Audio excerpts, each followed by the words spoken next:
ఇక్కడ వాక్యాన్ని వినటమే కాకుండా ఇంటికి వెళ్ళిన తర్వాత ఎంతమంది ధ్యానిస్తున్నారు?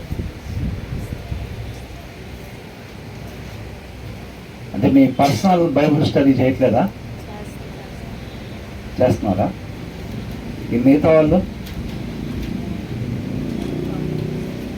ఇక్కడ వినటమేనా? ఎందుకని? పర్సనల్ బైబుల్ స్టడీ చెయ్యాలి కంపల్సరిగా. వ్యక్తిగత సహవాసం దేవునితో ఉండాలి. అది ఎవరికైనప్పటికీ కూడా, చెప్పే మాకైనా సరే వ్యక్తిగత సహవాసం కంపల్సరిగా దేవునితో ఉండాలి. అర్థమవుతుందండి? మొదటగా అనేక దినాలు వాక్యాన్ని ధ్యానించండి, వాక్యాన్ని చదవాలి. ప్రతిరోజు వాక్యాన్ని సమయాన్ని కుదుర్చుకొని వాక్యాన్ని చదవాలి అని చెప్పి మనం చెప్పుకుంటూ ఉండేవాళ్ళం, అంతేనా? కాబట్టి అది రెగ్యులర్గా మనం ఇంకా చేయాల్సిన పని. కాబట్టి అందరూ కూడా వాక్యాన్ని చదవాలని కోరుకుంటా ఉన్నాం. ఇప్పుడు మనం మొదటి సమూయేలు గ్రంథం 30వ అధ్యాయం 29వ అధ్యాయంలో ఏం చూసాం మనం?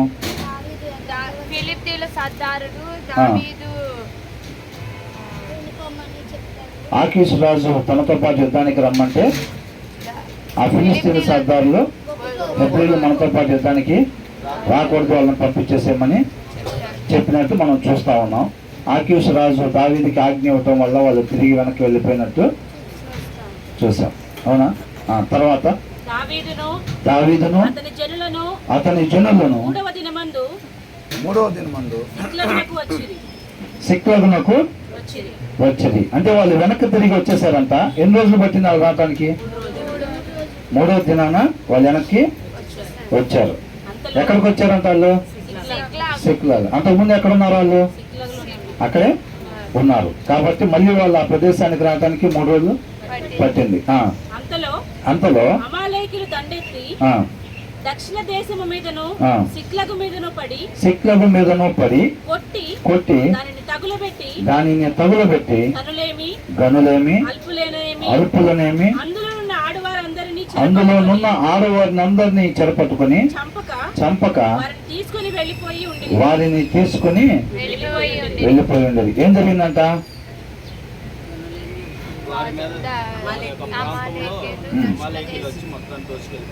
ఏ ప్రాంతంలో? సిక్లగ్ అనే ప్రాంతంలో. వీళ్ళు ఎక్కడికి వెళ్ళారు? ఫిలిస్తీన్లతో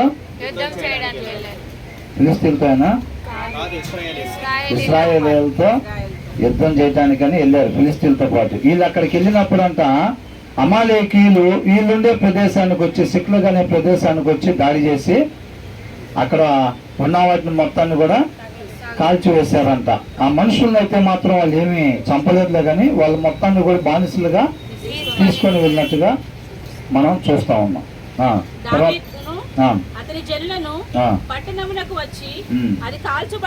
అది కాల్చబడి ఉండటయు తమ భార్యలను కుమార్తెలను చెరలోనికి కొనిపోబడి ఉండటయు చూచి. అంటే వాళ్ళు చెరలోనికి తీసుకెళ్లారంటే వాళ్ళు చంపబడ్డారా లేకపోతే బానిసలుగా తీసుకెళ్లారా? బానిసలుగా మనుషుల్ని తీసుకుని వెళ్ళారు. మిగతా అక్కడ ఉన్న ప్రదేశాన్ని మొత్తం కూడా వాళ్ళు దహించి వేశారనమాట. తర్వాత అది చూసిన తర్వాత దావీదుకి, ఆ జనాభాకి అది చూసిన తర్వాత, ఆ సన్నివేశం చూసిన తర్వాత ఇక ఏడ్చుటకు శక్తి లేక పోవునంత బిగ్గరగా, అంటే వాళ్ళకి ఇంక ఏడవటానికి శక్తి లేదంటండి. అంత బిగ్గరగా వాళ్ళు ఏడ్చారు. అంత భయంకరంగా అక్కడ పరిస్థితి ఉంది. ఇంకా వాళ్ళకి ఏడవటానికి కూడా ఓపిక లేదంట. అవునండి, అలాంటి పరిస్థితి వాళ్ళు తిరిగి వచ్చేసరికి వాళ్ళ ప్రదేశంలో ఉంది. అహీనోయము కర్మేలీయుడైన నాబాలు భార్య అయిన అబీగయేలు అను దావీదు ఇద్దరు భార్యలను చెరలోనికి కొనిపోబడగా ఏమైందంట? దావీదు ఇద్దరు భార్యలను కూడా చెరలోనికి తీసుకుని వెళ్ళారు. మిగతా వాళ్ళ పిల్లల్ని, వాళ్ళ భార్యలను కూడా చెరలోనికి తీసుకుని వెళ్ళిపోయారు. మరియు తమ తమ కుమారులను బట్టి కుమార్తెలను బట్టి జనులకందరికీ ప్రాణము విసిగినందున రాళ్లు రువ్వి దావీదును చంపుదము రండని వారు చెప్పుకొనగా దావీదు తన దేవుడైన యెహోవాను బట్టి ధైర్యం తెచ్చుకొని. ఏం జరిగిందంటే ఇక్కడ దావీదు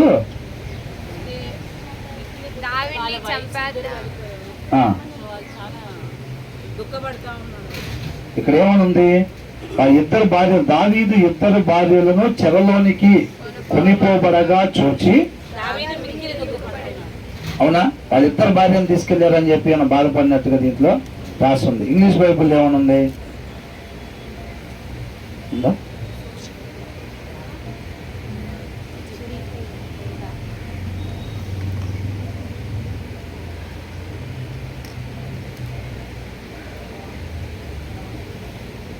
ఉంటే గనక ఎవరి దగ్గర ఇంగ్లీష్ బైబుల్ కూడా తెచ్చుకోండి, తెలుగు ఇంగ్లీష్ ఉంటే గనక. ఎందుకంటే మనం మధ్య మధ్యలో ఉపయోగిస్తున్నాం కదా.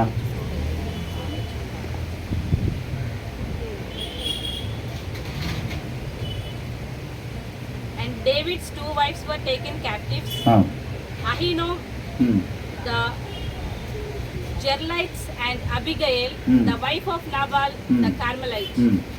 And David was greatly distressed, for the people spake of stoning him. ఏంటంట? డేవిడ్ 6 ఒకసారి చదవండి.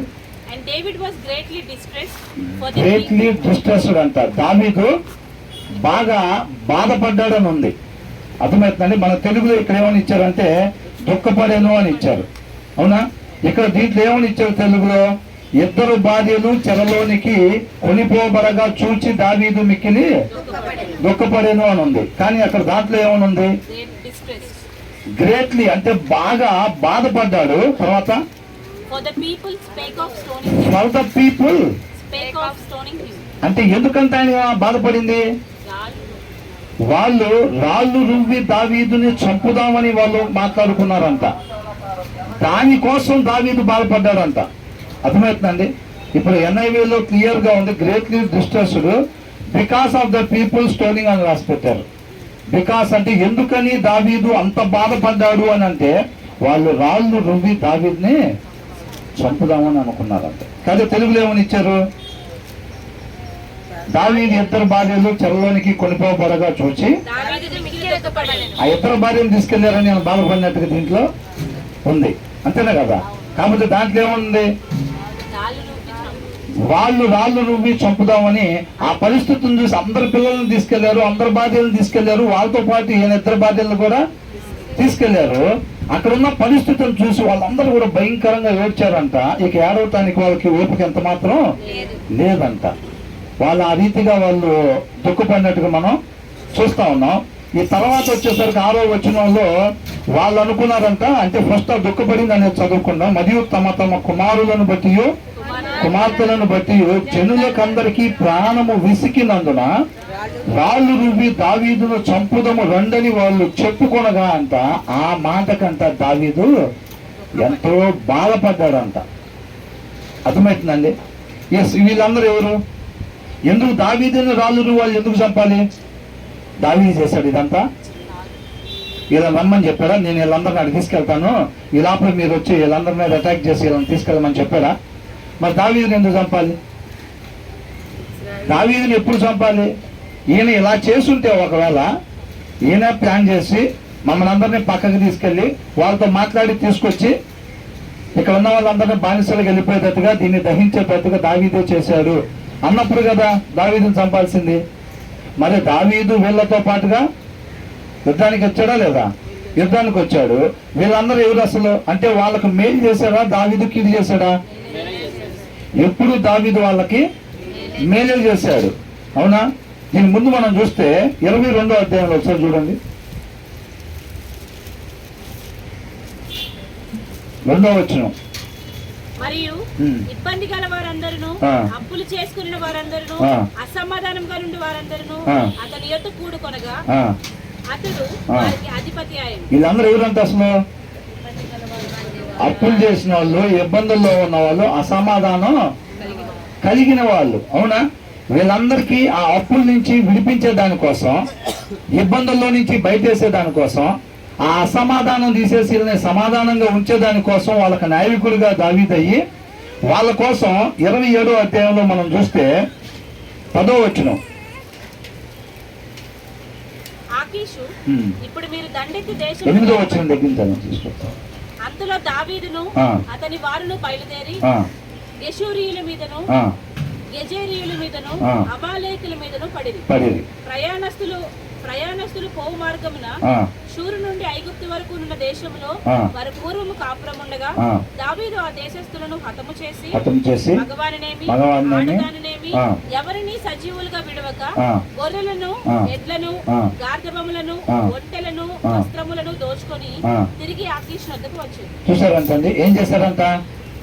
ఆ అప్పుల్లో ఉన్న వాళ్ళకి ఆ ఇబ్బందులు తొలగిపోవటానికి, ఆ అప్పులు తీరిపోవటానికి, అసమాధానం ఉన్న సమాధాన పరచడానికి అక్కడున్న కొన్ని ప్రదేశాల మీదకి దాడి చేయటం. అప్పట్లో అంతే కదండి, అవునా? దాడి చేయటం, వాళ్ళ దగ్గర ఉన్న ఆస్తి నీళ్ళు తెచ్చుకోవటం, వాళ్ళకి నాయకత్వాన్ని వహించి వాళ్ళందరినీ కూడా వాళ్ళ బాగోగులు చూస్తూ ఉండే వ్యక్తి ఎవరైతే ఉన్నాడో ఆయనే దావీదు. అవునా కదా? మీరు ఇటు చూడాలండి, అందరు ధ్యాస ఇటు పెట్టాలి. అవునా కదా? అవునా? మరి అలాంటి వ్యక్తిని ఏమనుకుంటున్నారు? ఇప్పుడు దీని ముందు అధ్యాయంలో చూస్తే ఎంత నమ్మకంగా దావీదు ఉన్నాడు ఆకీష్ రాజుకి. అవునా కదా? నేను నీ తరపున, నువ్వు నా ఏలిన వాడుగా ఉన్నావు కాబట్టి నీ శత్రువుల మీద విజయాన్ని సాధించడానికి నేను కూడా వస్తాను, హృదయపూర్వకంగా యుద్ధం చేస్తానని చెప్పి చెప్తా ఉన్నాడు. అంత మంచిగా జీవించి వచ్చిన తర్వాత ఆయనకి ఎదురైంది ఏంటి ఇక్కడ? అవునా? ఇప్పుడు వాళ్ళ ఎవరికి తీసుకెళ్లారా? ఈయన కూడా తీసుకెళ్లారా? వీళ్ళ భార్యలు కూడా తీసుకెళ్లారుగా.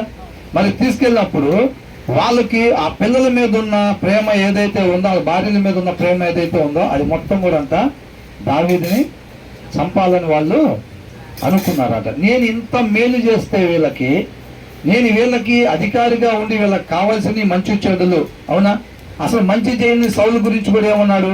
తర్వాత చూస్తే రాబోయే అధ్యాయాల్లో ఏమన్నది? సౌలు మీకు బంగారాన్ని దయచేశాడు, మంచి వస్త్రాలను దయచేశాడు, సౌలు గురించి అంగలార్చండి అని అంటాడు. సౌలు చనిపోయిన తర్వాత ఇశ్రాయేల్ జనాంగానికి దావీదు చెప్పే మాట. సౌలు మేలు చేశాడు వాళ్ళందరికీ? లేదు.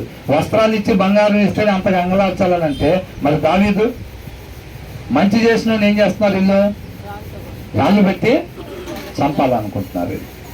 దానికోసం ఆయన దుఃఖపడ్డాడు అనమాట. నేను వీళ్ళ కోసం ఇంతగా ప్రయాసపడతా ఉంటే, ఇలాంటి మాదిరి కనపరిచే నాయకులు ఉన్నప్పుడు వెనకాల ఎంత బాగుండొచ్చు అండి ఆత్మీయంగా అసలు.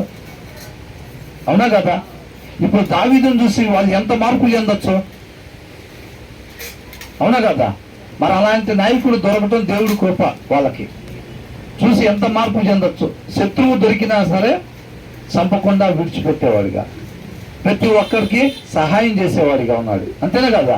మేలు చేయటం తప్ప కీడు చేయటం దావీదుకి తెలియదు. అది ఎవరి లక్షణం? దేవుని లక్షణం. దేవుళ్ళు అంటకట్టుబడి ఉన్నాడు కాబట్టి దావీదులోకి ఆ గుణ లక్షణాలే ప్రవహిస్తూ ఉన్నాయి అన్నమాట. అవునా? ఇప్పుడు మనం కూడా దావీదులాగా ఉండాలంటే ఎక్కడ అంటకట్టుబడి ఉండాలి? దేవునిలో అంటకట్టుబడి ఉండాలి. లోకంలో అంటకట్టుబడితే మనకి ఎక్కడియే వస్తాయి. మనం కూడా ఎప్పటికైనా దాబాలు కట్టాలి, పెద్ద కారుల్లో తిరగాలి, బంగారం వేసుకోవాలి, అంతేనా? నలుగురు మన రోడ్ల మీదకి వస్తుంటే నమస్తానా నమస్తానా అక్క, నమస్తే అక్క. అవునా? ఎమ్మెల్యే గారు వచ్చిన, ఎమ్మెల్యే భార్య వచ్చిన ఎట్లుంటుంది? బైబుల్ ఏమనుంది? మనుషులు నిన్ను కొనియాడితే నీకు శ్రమ అంటున్నాడు దేవుడు. అర్థమవుతుందండి? దావీదు అంత మేలు చేస్తేనంట, దావీదు కూడా వీళ్ళతో పాటు అంత దుఃఖంలో ఉన్నాడు. అంత దుఃఖంలో ఉన్నామని అంట రాళ్ళు నువ్వి చంపుదామని వీళ్ళు మాట్లాడుకున్నారంటండి. తర్వాత అంటే వీళ్ళు విజయాలు సాధించుకొని ఆస్తులు తీసుకొచ్చినప్పుడు అంటే ఇది మా గొప్పతనం, మనం అంత యుద్ధానికి భయం కాబట్టి గెలిచాం. ఇప్పుడు కొన్ని చోట్ల బయట కూడా అంతేగా, ఒక ఇద్దరు కలిసి వ్యాపారం చేస్తుంటే సక్సెస్ అయితే నేను కూడా ఉన్నాను కాబట్టి సక్సెస్ వచ్చింది. ఫెయిల్యూర్ అయితే ఒకవేళ నీ వల్లే ఫెయిల్యూర్. బాగానే వీళ్ళంతా వాళ్ళ మీద అటాక్ చేసినప్పుడు ఆ గొర్రెలు గొడ్లన్నీ దొరికితే తెచ్చుకున్నారు, పంచుకున్నారు, వాళ్ళ వస్త్రాలు అవన్నీ తెచ్చుకున్నారు, పంచుకున్నారు, బాగానే ఉంది, సంతోషంగా ఉన్నారు. ఎప్పుడైతే ఒకసారి నష్టం ఎదురైందో ఏంటంట, ఇది మొత్తం కూడా దావీదు వల్లే వచ్చింది. పోనీ అంతకుముందు ఏమన్నా ఆయన దాడి చేసి వచ్చినప్పుడు ఇది మొత్తం దావీదు వల్లే వచ్చింది, మనకేమవుతుందో మొత్తం ఆస్తి దావీదుకే ఇద్దామని మాట్లాడుకున్నారు ఎప్పుడైనా? అది లేదు. వస్తే మాత్రం మనందరం పోరాటం, అందరం సమిష్టిగా పంచుకోవాలి. దావీదు కూడా మాత్రం ఎక్స్ట్రా ఇవ్వటానికి వీల్లేదు. ఒకవేళ నష్టం జరిగితే మాత్రం మొత్తం దావీదే చేశారా. కానీ అసలు చూడండి, మొత్తం కలిసి మాట్లాడుకున్నారంటే అట్లా ఏకత్వం వచ్చిందో చూడండి. వాళ్ళకి మంచి పనులకు వస్తుందా ఏకత్వం? వాటికి రాదు. ఒక మంచి పని చేద్దామంటే ఇద్దరు ముగ్గురే కనపడతారు ఎక్కడైనా. అదే మనం ఏదన్నా తల 5,000 వేసుకుని ఏదన్నా పంచి పెడదామంటే ఇద్దరు ముగ్గురు కన్నా రారు. ఒకరిని కొడదామంటే 15 మంది కలిసి ఒక ఆయన మర్డర్ చేశారంట. ఎంతమంది? 15 మంది కలిసి ఒక ఆయన్ని మర్డర్ చేశారు. దానికి మాత్రం కలిసి కట్టుకొస్తారు. ఏకాభిప్రాయం వచ్చేసింది అక్కడ. అవునా? వీళ్ళు కూడా దావీదునంట రాళ్ళతో చంపుదామని చెప్పి కొట్టి చంపుదామని మాట్లాడుకున్నారంట. దానికి దావీదుకి ఎంతో బాధ అనిపించిందంట. పోయింది. ఇప్పుడు దాని సంగతి కాదు. అసలు వీళ్ళు మంచి చేసిన వాడి గురించి వీళ్ళు అట్లా మాట్లాడుకుంటే ఎలా ఉంటుందండి? ఒక విశ్వాస జీవితం అదే. బైబిల్ సారాంశంలో ఏం చెప్తుందంటే, మనం మంచి చేసి అవమానాలు ఎదుర్కోవటానికి, నిందలు పడటానికి, శ్రమలు అనుభవించడానికి మనం పిలువబడ్డామని ఉంది. అర్థమవుతుందండి? మనం మంచి చేసాం కదా. వాస్తవానికి లోకస్తుల్లాగా మనం మంచి చేసి ఒకరికి మంచి చేసి వస్తుంటే వీళ్ళు దండలకెన్నలు తీసుకుని ఎయిర్పోర్ట్లు ఎదురైనట్టు మనకి ఎట్లా ఎదురవ్వాలి కదా. మరి ఇక్కడ చూస్తే ఏంది మనకి ఎట్లయింది? ఇప్పుడు దావీదు ఎంత గొప్ప కార్యం. వీళ్ళ జనాభా అయినా సరే వాళ్ళతో యుద్ధం చేయడానికి వెళ్ళాడు. ఒక నమ్మకత్వాన్ని ఏర్పరచుకున్నాడు. దేవుని దూతలాగా నువ్వు నాకు కనపడుతున్నావు అనే ఒక సాక్ష్యం ద్వారా దేవుడిని మహింపరిచాడు. అలా మహింపరిచి తిరిగి శిక్షలకు వస్తే వీళ్ళు దేవుణ్ణి దండలకెన్నలు తీసుకుని ఉన్నారు ఎయిర్పోర్ట్లో. ఏం జరిగింది? మొత్తాన్ని కాల్ చేస్తే. అవునా? అందుకని ఒక పాట ఉండేది, దుష్టుల క్షేమమునే చూచి ఇక నీతి వ్యర్థమని అనుకొనగా. అవునా? ఉన్నా లేదా? మరి అలా ఉన్న వాళ్ళకి ఏం ప్రయోజనం? ఇంకా మనం ఇంత మంచిగా ఉండి అందరికీ మేలుకరంగా ఉండి ఏం ప్రయోజనం? మనకి ఇలాంటి పరిస్థితులు ఎదురవుతా ఉంటే తప్పులు చేసే వాళ్ళందరూ, అన్యాయంగా బతికే వాళ్ళందరికీ బాగానే ఉంది, అంతా కలిసి వస్తుంది. మీరు చూడండి, బయట గమనిస్తే న్యాయంగా లేని వాళ్ళకి భలే కలిసి వస్తూ ఉండేది. అర్థమైందండి? వాళ్ళు ఏదన్నా ఒక దగ్గర ఎక్కడన్నా పొలం కొన్నారంటే ఏముండదు. అంతకు ముందు అన్యాయంగా ఉండే వాళ్ళు అన్యాయంగా ఎక్కడన్నా కొన్నారంటే వాళ్ళు కొనంగానే అట్నుంచి బైపాస్ రోడ్లు పడతా ఉంటాయి. అవునా? అట్నుంచి బైపాస్ రోడ్లు పడతా ఉంటాయి. పక్కన పెద్ద ప్రాజెక్టులు వస్తూ ఉంటాయి. వీళ్ళు మాత్రం కోట్లు. మనం మాత్రం కష్టార్జితం ఏదో నాన్నగారు ఇచ్చింది, అమ్మగారు ఇచ్చింది ఏదైనా తీసుకొని ఒక చిన్నది ఏదన్నా 10 సెంట్లు కొంటే అక్కడేదో 10 ఇళ్ళు ఉన్నాయి కదా అని చెప్పి ఆ ఇళ్ళ పక్కన కొంటాం 10 సెంట్లు.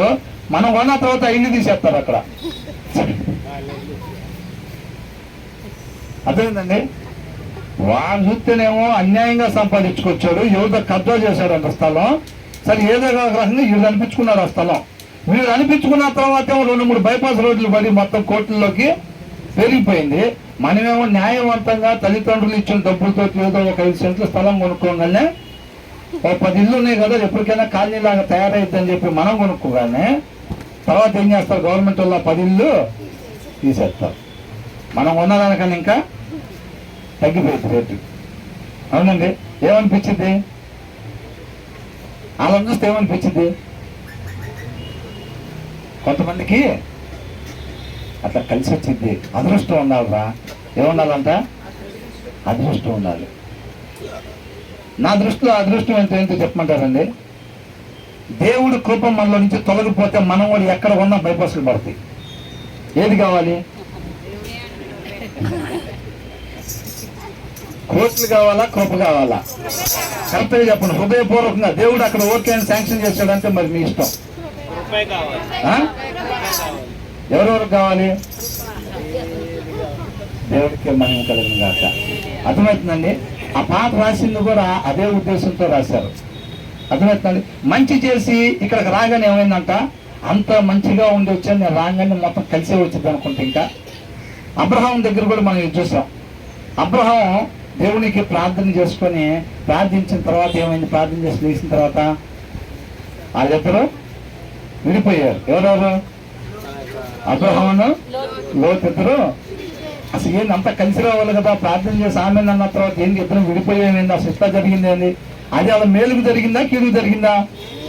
ఎప్పుడైతే లోతు అక్కడి నుంచి వెళ్ళిపోయాడో ఇమ్మీడియట్ గా దేవుడికి అబ్రహాం పట్ల ఉద్దేశాన్ని ఏదైతే ఉందో దాన్ని తెలియపరిచి అతన్ని ఆస్వాదించడం మొదలు పెట్టాడు దేవుడు. అర్థమవుతుందండి. మనం పరిస్థితి వైపు చూసేవాడిగా మనం ఉండకూడదు. ఇందాక సిస్టర్ ఒక మంచి సాక్ష్యం చెప్పారు. మా అమ్మకి బలహీనత వచ్చింది, ఆ బలహీనత వల్ల నేను దేవుడికి ఎంతో దగ్గరయ్యాను. ఆ బలహీనత మాకు మేలు చేసిందే కానీ కీడు చేయలేదు. కానీ ఎవరికైనా చెప్తే ఏమనుకుంటారు? యోబు స్నేహితుల్లాగా అనుకుంటారు. యోబు ఏమన్నాడు?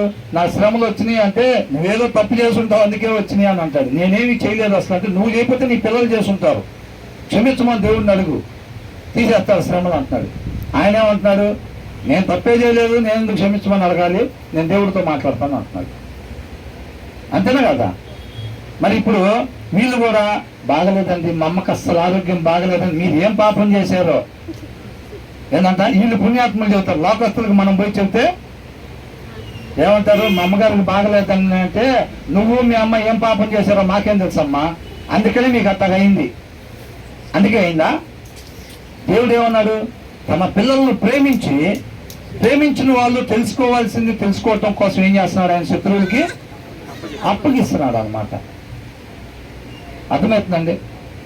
అపవాది సైతం తన నామ మహిమ కొరకు తన చిత్తాన్ని నెరవేర్చుకోవటానికి, తన రాజ్య స్థాపనలో ఎవరైతే ఆయన్ని ప్రేమించే వాళ్ళు ఉన్నారో వారిని ఆయన రాజ్యంలో ఉంచుకోవటం కోసం అపవాదిని సైతం వాడుకోగలిగిన సమర్థుడు దేవుడు. పరిస్థితుల ద్వారా దేవుడు మనల్ని దగ్గరకు తీసుకుంటాడండి. అంతే తప్ప మన పరిస్థితులను చూసి నేను ప్రార్థన చేస్తున్నా కదా, వారం అంతా ఉపవాసం ఉంటే మా అమ్మకు అనారోగ్యం వచ్చింది ఏంటి, ఈ దేవుడు నాకు వద్దు, అవునా, ఏ నిజమైన దేవుడు కాదనుకుంటే సరైన సహవాసం దేవుడితో ఉన్నట్టేనా? కాదు. అందుకే శద్రక్ మేషక్ అబేద్నెగోలు ఏమన్నారు? మంటలోంచి కాపాడుతాడు మా దేవుడు, చూస్తా ఉండు, కాపాడకపోతే నేను దండం పెడతాను అన్నారా? అంతే. కాపాడినా కాపాడకపోయినా సరే అని అన్నారు. అయినా అదే మరి అంటుకట్టుబడి ఉంటుందంటే మేలు చేస్తే నాయన వారం రోజుల నుంచి కలర్ టీవీ కోసం ఉపవాసం ఉంటున్నా, వారం రోజుల నుంచి అవసరమైతే ఇంకొక 7 వారాలు కలర్ టీవీ కోసం ఉంటాను ఆయన, అవునా కదా? నువ్వు కాదంటే వేరే రాళ్ళు తెచ్చుకుంటా. దేనికి? వేరే రాళ్ళు తెచ్చుకుంటారంట. దేనికి తెచ్చుకునేది? వేరే రాళ్ళు తెచ్చుకుని వాళ్ళ దగ్గర ఇంకొక వారం ఉంటా ఉపవాసం. అయితే పని మన ఉద్దేశాన్ని దేవుడు ఎరుగుతూ ఉంటాడు, మన అంతరంగాన్ని ఎరిగినవాడు అనమాట. నువ్వు ఏ ఉద్దేశంతో ప్రార్థన చేస్తున్నావు, ఎలాంటి విశ్వాసంతో ప్రార్థన చేస్తున్నావు? నువ్వు 7 వారాలు చూద్దాము, 7 వారాల్లో పని అయిపోతే వేరే రాయిని తెచ్చుకుందామని నీకు ఆలోచన ఉంటే కార్యం చూస్తావా? చూడలే. అర్థమవుతుందండి. అనేక మంది ఉన్నారు అట్లాగా. ఈ పాస్టర్ గారి దగ్గర పని అవ్వలేదు అంటే ఈ పాస్టర్ గారికి ఆ పవర్స్ లేవు అనుకుంటా, వేరే పాస్టర్ గారి దగ్గరికి వెళ్దాం. పాస్టర్ గారి దగ్గర నుంచి ఇస్తారా స్వస్థతలు? ఇవన్నీ కూడా ఎక్కడి నుంచి రావాలి? దేవుని దగ్గర నుంచి రావాలి. అవునండి. కాబట్టి ఇక్కడ ఏమంటున్నాడు దావీదంతా, వీళ్ళు మేలు చేస్తే అంత మేలు చేస్తూ ఉంటానంట, వీళ్ళ కొంచెం ఇబ్బంది కలగగానే ఎమ్మటే దావీదే దీన్ని మొత్తానికి కారణం, ఆయన మనం రావుతో కొట్టి చంపుదామని అనుకున్నారంట. తర్వాత అందుకుని ఆయన బాధపడ్డాడు, అంతగా బాధపడ్డాడు. దావీదు తన దేవుడైన యెహోవాను బట్టి ధైర్యము తెచ్చుకునేను అంట. వాళ్ళందరూ ఒకటైపోయి దావీదుని చంపుదాం అనుకున్నప్పుడు దావీదుకి ఎక్కడి నుంచి వచ్చిందండి ఆ ధైర్యం? ఎలా నిలబడ్డాడు అసలు? దేవునిని బట్టి. ఇంగ్లీష్ బైబుల్ ఏమనుందంటే ఇన్ ద లార్డ్ అని రాస్తుంది అనమాట. దేవునిలో నుంచి అని అర్థం. అర్థమవుతుందండి. ఇన్ ద లార్డ్, దేవునిలో నుంచి ఆయనకి ఆ యొక్క ధైర్యం వచ్చిందని రాస్తుంది అనమాట. దేవునిలో నుంచి ఎలా వచ్చింది? ఇప్పుడు ఒక చెట్టు బతుకుతుందండి, ఒక చెట్టు బతుకుతుంది, అది ఎలా బతుకుతుంది? అది అసలు జీవం ఎట్లా వస్తుంది దానికి? ఎక్కడి నుంచి ఆ సారం వస్తుంది ఆ చెట్టు కంటే? అది భూమిలో నుంచి, అది భూమిలో నాటబడి ఉంది కాబట్టి ఆ భూమిలో నుంచి ఆ సారాన్ని పొందుకుంటుంది. ఈయనకి దేవుళ్ళలో నుంచి వచ్చిందంట ఆ ధైర్యం. దేవుళ్ళలో నుంచి రావటం అంటే ఈయన ఎక్కడ నాటపడ్డాడు? దేవుళ్ళలో నాటపడ్డాడు అంతే. అందుకనే దావీదును మనం చూస్తూ ఉంటే అది మొత్తం కూడా దేవుళ్ళలో ఉండే పోలికలు కదా, ఆ స్వభావం దేవుళ్ళలో ఉండేది కదా, లోకంలో ఉండేది కాదు కదా అని అనిపిస్తూ ఉండేది. అర్థమవుతుందండి. దావీదు జీవితంలో మనం చూస్తూ ఉంటే దావీదు గురించి మనలో ఎవరు కనపడుతున్నారు? మనకి ఎవరు కనపడుతున్నారు? దేవుడే కనపడుతున్నాడు, దేవుడే మహింపరచబడుతున్నాడు అక్కడ. అవునా? దేవుడు మహాకృపను బట్టి వాళ్ళు మనతో తెలియపరుస్తుంది ఏంటంటే మనం కూడా ఆ రీతిగా జీవించాలని దేవుడు ఇష్టపడతా ఉన్నాడు అనమాట. ఏ ఒక్కరు కూడా నశించిపోవడం దేవుడికి ఇష్టం లేదు. అర్థమవుతుందండి. ఇప్పుడు మొన్న వరదలు వచ్చినాయి కదండి. మొన్న వరదలు వచ్చినప్పుడు ఆహారం మొత్తం తీసుకొని వచ్చి కొంతమంది మంచి హృదయం, దేవుని హృదయం కలిగిన వాళ్ళు, దేవుడి చేత ప్రేరేపించబడిన వాళ్ళు ఆహారం తీసుకొచ్చి మొత్తం ఇక్కడ సమకూర్చి ఇప్పుడు మనబొట్టి వాళ్ళు కొంతమంది మొత్తం ప్యాకింగ్ అవి ఇవి చేశారు. అవి వాళ్ళకేనా? వాళ్ళక ప్యాకింగ్ చేసిన వాళ్ళక, పంచిపెట్టిన వాళ్ళక, మరి ఎవరికి? అక్కడ ఉన్న వాళ్ళ కోసం. ఇవాళ మనం అందరం ఇక్కడ ఎందుకు చేరుకున్నాం? దేవుడు మన వాటికి ప్రేమిస్తున్నాడా?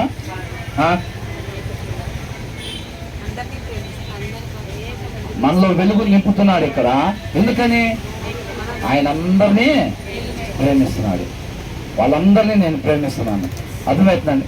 ఆహారం తీసుకొచ్చి మీకు ఇస్తున్నాను, మీలో నింపుతున్నాను. మీరు తీసుకుని వెళ్ళి ఇవ్వండి, నా కుమార్తెకి ఇవ్వండి, నా కుమార్తె ఈయనకి ఇవ్వండి, ఈయన అవసరంలో ఉన్నాడు. అర్థమవుతుందండి. అక్కడ కొంతమంది వెళ్ళినప్పుడు ఏమనుకుంటారు, అయ్యా 3 రోజులు అవుతున్నాను అనగానే ఆమెకి ఇవ్వండి, ఒక ప్యాకెట్ ఇవ్వండి ఆమెకి అంటారా లేదా? ఆయనకు ఒక ప్యాకెట్ ఇవ్వండి, ఆ తమ్ముడికి ఒకటి ఇవ్వండి అంటారు కదా. అట్లాగా దేవుడు ఏమంటున్నాడంటే వాళ్ళందరి దగ్గర సత్యం లేదు. ఆ సత్యమే వాళ్ళని స్వతంత్రం చేసేది. ఆ సత్యం మనకి ఇస్తున్నాడు. తీసుకెళ్ళి అక్కకి ఇవ్వండి అంటున్నాడు, ఆ తమ్ముడికి ఇవ్వండి అంటారు. మీరు తీసుకెళ్ళి జాగ్రత్త బీరోలో దాచుకోండి అంటలా. అర్థమవుతుందండి. మనం అందరం ఇక్కడ ఎందుకు గ్యాదరింగ్ అయ్యేది? దేవుడు మమ్మల్ని ప్రేమించాడు కాబట్టి మేము వచ్చాం ఇక్కడికి, టెంట్లోకి. రేపు మేమే వెళ్ళేది. మమ్మల్నే ప్రేమిస్తున్నాడు దేవుడు. మనల్ని ప్రేమిస్తున్నాడా? ప్రతి ఒక్కళ్ళ కోసం ఆయన ప్రాణం పెట్టాడు. ఏ ఒక్క ఆత్మ కూడా నశించిపోవటం ఆయనకి ఇష్టం లేదు. ఈ ప్యాకెట్లు అంతా తెచ్చి అక్కడే పెట్టుకొని ఉన్నారు అనుకోండి, ఏమైతే వాళ్ళ ఆకలి తిరిగితే తీరతాం. మరి మనం ఇక్కడ ధ్యానించుకొని మనం ఎవరి కాళ్ళు అత్తగా ఉన్నాం అనుకోండి, ఎందుకోసం దేవుడు ఇక్కడ గ్యాదరింగ్ చేస్తున్నాడు మనల్ని? లోకానికి వెలుగని ఎందుకు రాపించారు? అవునా? ఇప్పుడు ఒక లైట్ ఏం చేయాలి? దాని లోపల ఎదిగితే ఇప్పుడు ఆ కాంతి లైట్కి లోపల పక్కకు వచ్చింది అనుకోండి, బయటికి రాకుండా ఏంటి పరిస్థితి? బయటికి ఏమైనా కనపడిద్ది ఎవరికన్నా? ఎవరికి కనపడదు. మన ఇళ్ళలో లైట్ వేస్తే అది మొత్తాన్ని కూడా మనకి వెలుగుని ఇచ్చేది. అది వెలుగు అంటే. ఇప్పుడు ఉప్పు కూడా అంతే కనుక్కుంది. ఉప్పు కూరలో పడి మెల్లకుండా ఉంటుందా? ఒక వంకాయ పడినట్టుగా, ఒక టమాటా పడినట్టుగా ఉప్పు పడి ఏం చేసింది? మొత్తానికి సారం అందించింది. మనం కూడా సరైన సత్యాన్ని మనం పొందుకొని ఇక్కడి నుంచి బయటికి వెళ్తున్నాం అంటే ఏం చేయాలి? ఆ సారాన్ని, సారం అంటే ఏంటి? ఎట్లా చెప్తారు? ఇప్పుడు నేను చెప్పినట్టే మైక్ ఒకటి పెట్టుకొని దారిలో బ్యాటరీ ఒకటి పట్టుకుని వెళ్ళి చెప్తా ఉంటారా? అంతే. అర్థమవుతుందండి. వాక్య సారాంశం సత్యం. వాక్య సారాంశం అంటే వాక్యాన్ని అనుసరించటం. మన మాట తీరు. దావీదు ఎలా ఉన్నాడండి? అందరికి నుంచొని మైక్ మీద మిద్దెల మీద చెప్పినట్టుందా, లేకపోతే తన జీవితం ద్వారా ప్రభావితం చేశాడా? జీవితం ద్వారా దేవుణ్ణి మహింపరిచాడు. బైబిల్లో రాస్తున్న వాళ్ళందరూ అంతే. అర్థమవుతుందండి. మనం కూడా అట్లా చేయాలన్నమాట. మనకు సొసైటీలోనే పని. మన సొసైటీలో ఏం చేయాలి, ఏ రీతిగా ఉండాలి అనే దానికోసం ఇక్కడ గ్యాదరింగ్ అనమాట. అంటే ఇప్పుడు ఫర్ ఎగ్జాంపుల్ ఒక మార్కెటింగ్ పీపుల్ ఒక దగ్గర గ్యాదర్ అయ్యి ఆ రోజు మొత్తం వాళ్ళు ఏం చేయాలో అక్కడ మాట్లాడుకుంటారు చూసారా? ఆ గ్యాదరింగ్ ఈ సహవాసం అంటారు. దాన్ని సహవాసం అంటారు. మెయిన్ ప్రోగ్రామ్ ఇక్కడ కాదు. ఎక్కడ? బయట. వాళ్ళు అసలు దినం మొత్తం ఏం చేయాలి అనేది ఉంటుంది చూసారా? దాని గురించి ఇక్కడ చెప్తారంతే. మనం సొసైటీలో ఎలా జీవించాలి దేవుణ్ణి పోలి అనేది ఇక్కడ చెబుతారంతే. ఆ ప్రక్రియ ఇక్కడ జరిగింది. అది ఎక్కడైనా పెట్టుకుంటాం, లేకపోతే ఇంకో చెట్టు కింద పెట్టుకుంటాం, కొంతమంది డాబాల్లో పెట్టుకుంటారు, కొంతమంది ఏసీ రూముల్లో పెట్టుకుంటారు. అది జస్ట్ గ్యాదరింగ్ అంతే. మనం ఈ లోకంలో ఎలా జీవించాలి, అర్థమవుతుందండి. దేవుని చిత్తాన్ని ఎలా జరిగించాలి అనే దాన్ని బట్టి మనం ఇక్కడ గ్యాదరింగ్ అయ్యి దాన్ని దృష్టిలో పెట్టుకోవాలి. ఆయన చెప్పిన దాని ప్రకారంగా మనం జీవించటం భక్తి. అంతే కదండి. పాటలు పాడాలి, ప్రార్థన చేయాలి, వాక్యం చదవాలి. కానీ దాన్నే భక్తిని అనుకోకూడదు. అవునా కదా?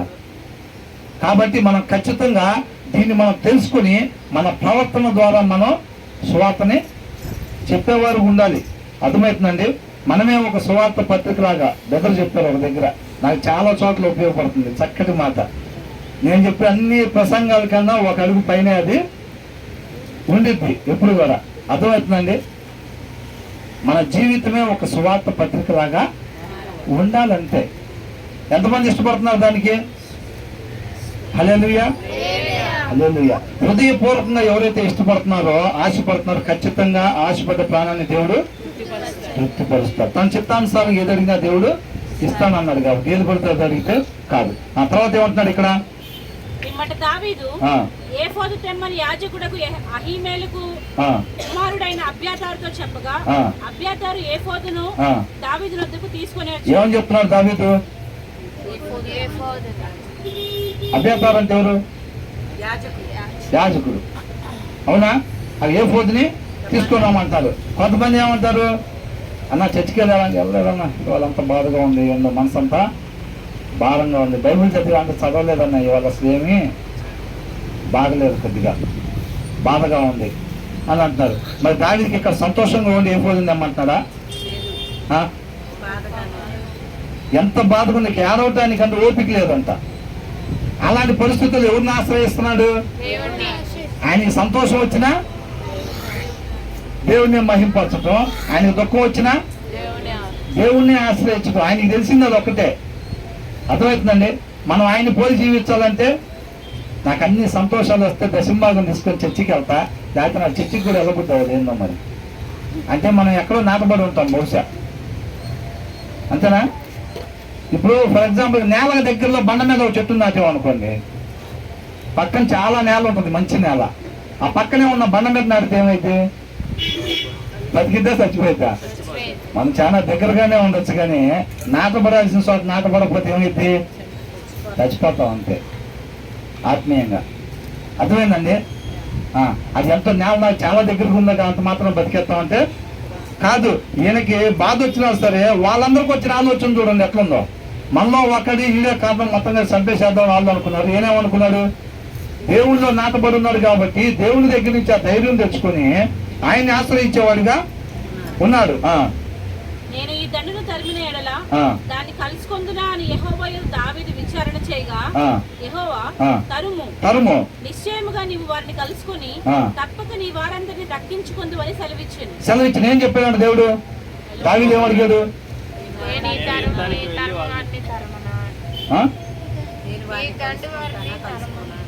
అంతే. అసలు దావీదు అంటే ఇప్పుడు బెదరో సూర్యులాగా, ఇప్పుడు బెదర సూర్య అన్నా చెప్పనా అని అంటాడు. అవునా? దావీదు కూడా ఎమ్మటి ఏం లేదు, ఇప్పుడు మనుషులు మాట్లాడుకున్నట్టే. ఎవరిని అడిగాడంట? దేవుడిని అడిగాడంట. నేను ఇప్పుడు వెళ్ళి మనం ఏం చెప్తాం? పక్కన ఉన్న వాళ్ళని, అక్క ఏమయ్యాడు అసలు అంటాం మనం, అవునా కదా? దావీదు ఏమంటున్నాడు?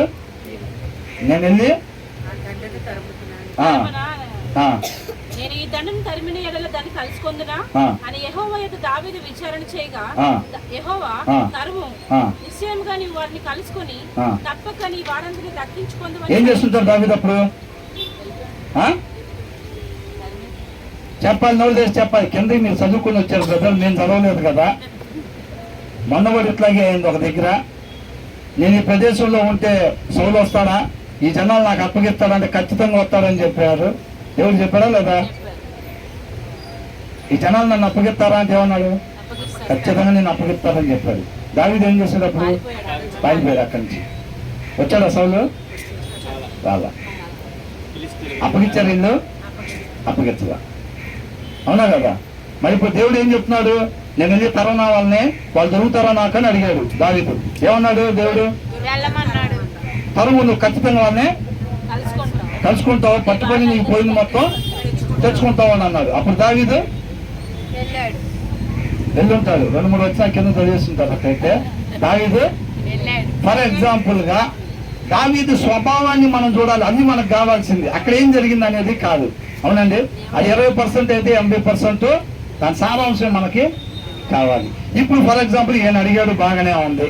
సమూయేలు లాగా నీ దాసుడు ఆలకిస్తున్నాడు, ఆజ్ఞ అన్నట్టుగా ఏమంటున్నాడు? ఈ దండం తరిమేయాలలో దాన్ని కలుసుకుందా అని యెహోవా యొక్క దావీదు విచారణ చేయగా యెహోవా వద్దు, నువ్వు వెళ్ళొద్దు అంటే ఇప్పుడు మాట్లాడింది అయితే దేవుడు కాదు. ఒక పక్క మా పిల్లలు మా భార్యలు మొత్తాన్ని ఎత్తుకొని పోతే వద్దని ఎందుకు చెప్తాడు దేవుడు? దేవుడు అన్ని పాజిటివే కదా చెప్పేది. అవునా? ఒకవేళ దేవుడు అట్లా ఉంటే వద్దు నువ్వు వెళ్ళొద్దు అంటే దావీదు ఎంతమంది చెబుతున్నారు ఆ మాట ఆగిపోయేవాడని? అయితే నాకు తెలిసి ఇక్కడ అర్థమవుతుంది ఐదుగురికేనా అనుకుంటా, మిగతా వాళ్ళకి అర్థం కావట్లేదేమో అనుకుంటాను నేను. దేవుడి దగ్గర అడిగాడు, నేను వెళ్ళాలా, నేను వెళ్తే వాళ్ళని కలుసుకొని నా కాల్సి తెచ్చుకుంటానా పోయింది మొత్తం అని అంటే, నువ్వు ఖచ్చితంగా తెచ్చుకుంటావు వెళ్ళు అని అన్నాడు. దేవుడు వద్దు అని అంటే దావీదు ఏం చేసి ఉండేవాడు? అక్కడ పరిస్థితి చూస్తేనేమో భార్య పిల్లలు మొత్తాన్ని సమస్తాన్ని తీసుకొని వెళ్ళిపోయారు. ముందున్న పరిస్థితి అయితే అది. దేవుడేమో వద్దు అని అంటున్నాడు. ఏం చేసేవాడు దావీదు? వెళ్ళేవాడా లేదా? ఇప్పుడు దేవుడు వద్దు అన్నాడని మనం అనుకుంటున్నాం. ఒకటి రెండు స్పీకర్లే పనిచేస్తున్నాయి. ఇక్కడ 10 స్పీకర్ల దాకా సెట్ చేశారు కదా. ఆగిపోతే మరి భార్య పిల్లల సంగతి ఏంది? సీనియర్ లాగాలి కొద్దిగా, అట్లేం లేదు చెప్పు. ఏమనేది?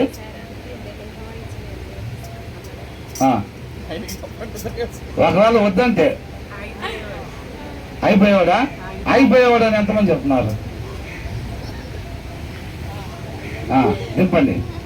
అయినా సరే వెళ్ళేవాడు అనేవాళ్ళు, అయినా సరే వెళ్ళేవాళ్ళు, భార్య పిల్లల కోసం వెళ్ళేవాడు. అది దావీదు అంటే. అవునా? పరిస్థితి ఎట్లాగన్నా ఉండనే దేవుడు వెళ్ళు అంటే వెళ్ళటం అంతే. ఆయన వద్దు అంటే ఆగిపోవటం. అది ఎక్కడ ఏదైనా జరగని, అక్కడ ఏం జరిగింది ఇక తర్వాత నాకు అనవసరం. ఆయన వెళ్ళు అంటే వెళ్ళటం, ఆయన వద్దు అంటే ఆగిపోవటం అంతే. ఇంకా నాకు జీవితంలో ఇంకొకటి లేదు, నాకు వద్దు కూడా. ఇంకా అది వాళ్ళు తీసుకునే తీర్మానాలు. మనం నేర్చుకోవాల్సింది అది. దేవుడు ఏం చెప్తున్నాడో అదే. ఆయన వద్దు అన్నది ఇక మనం దాని జోలి వద్దంతే.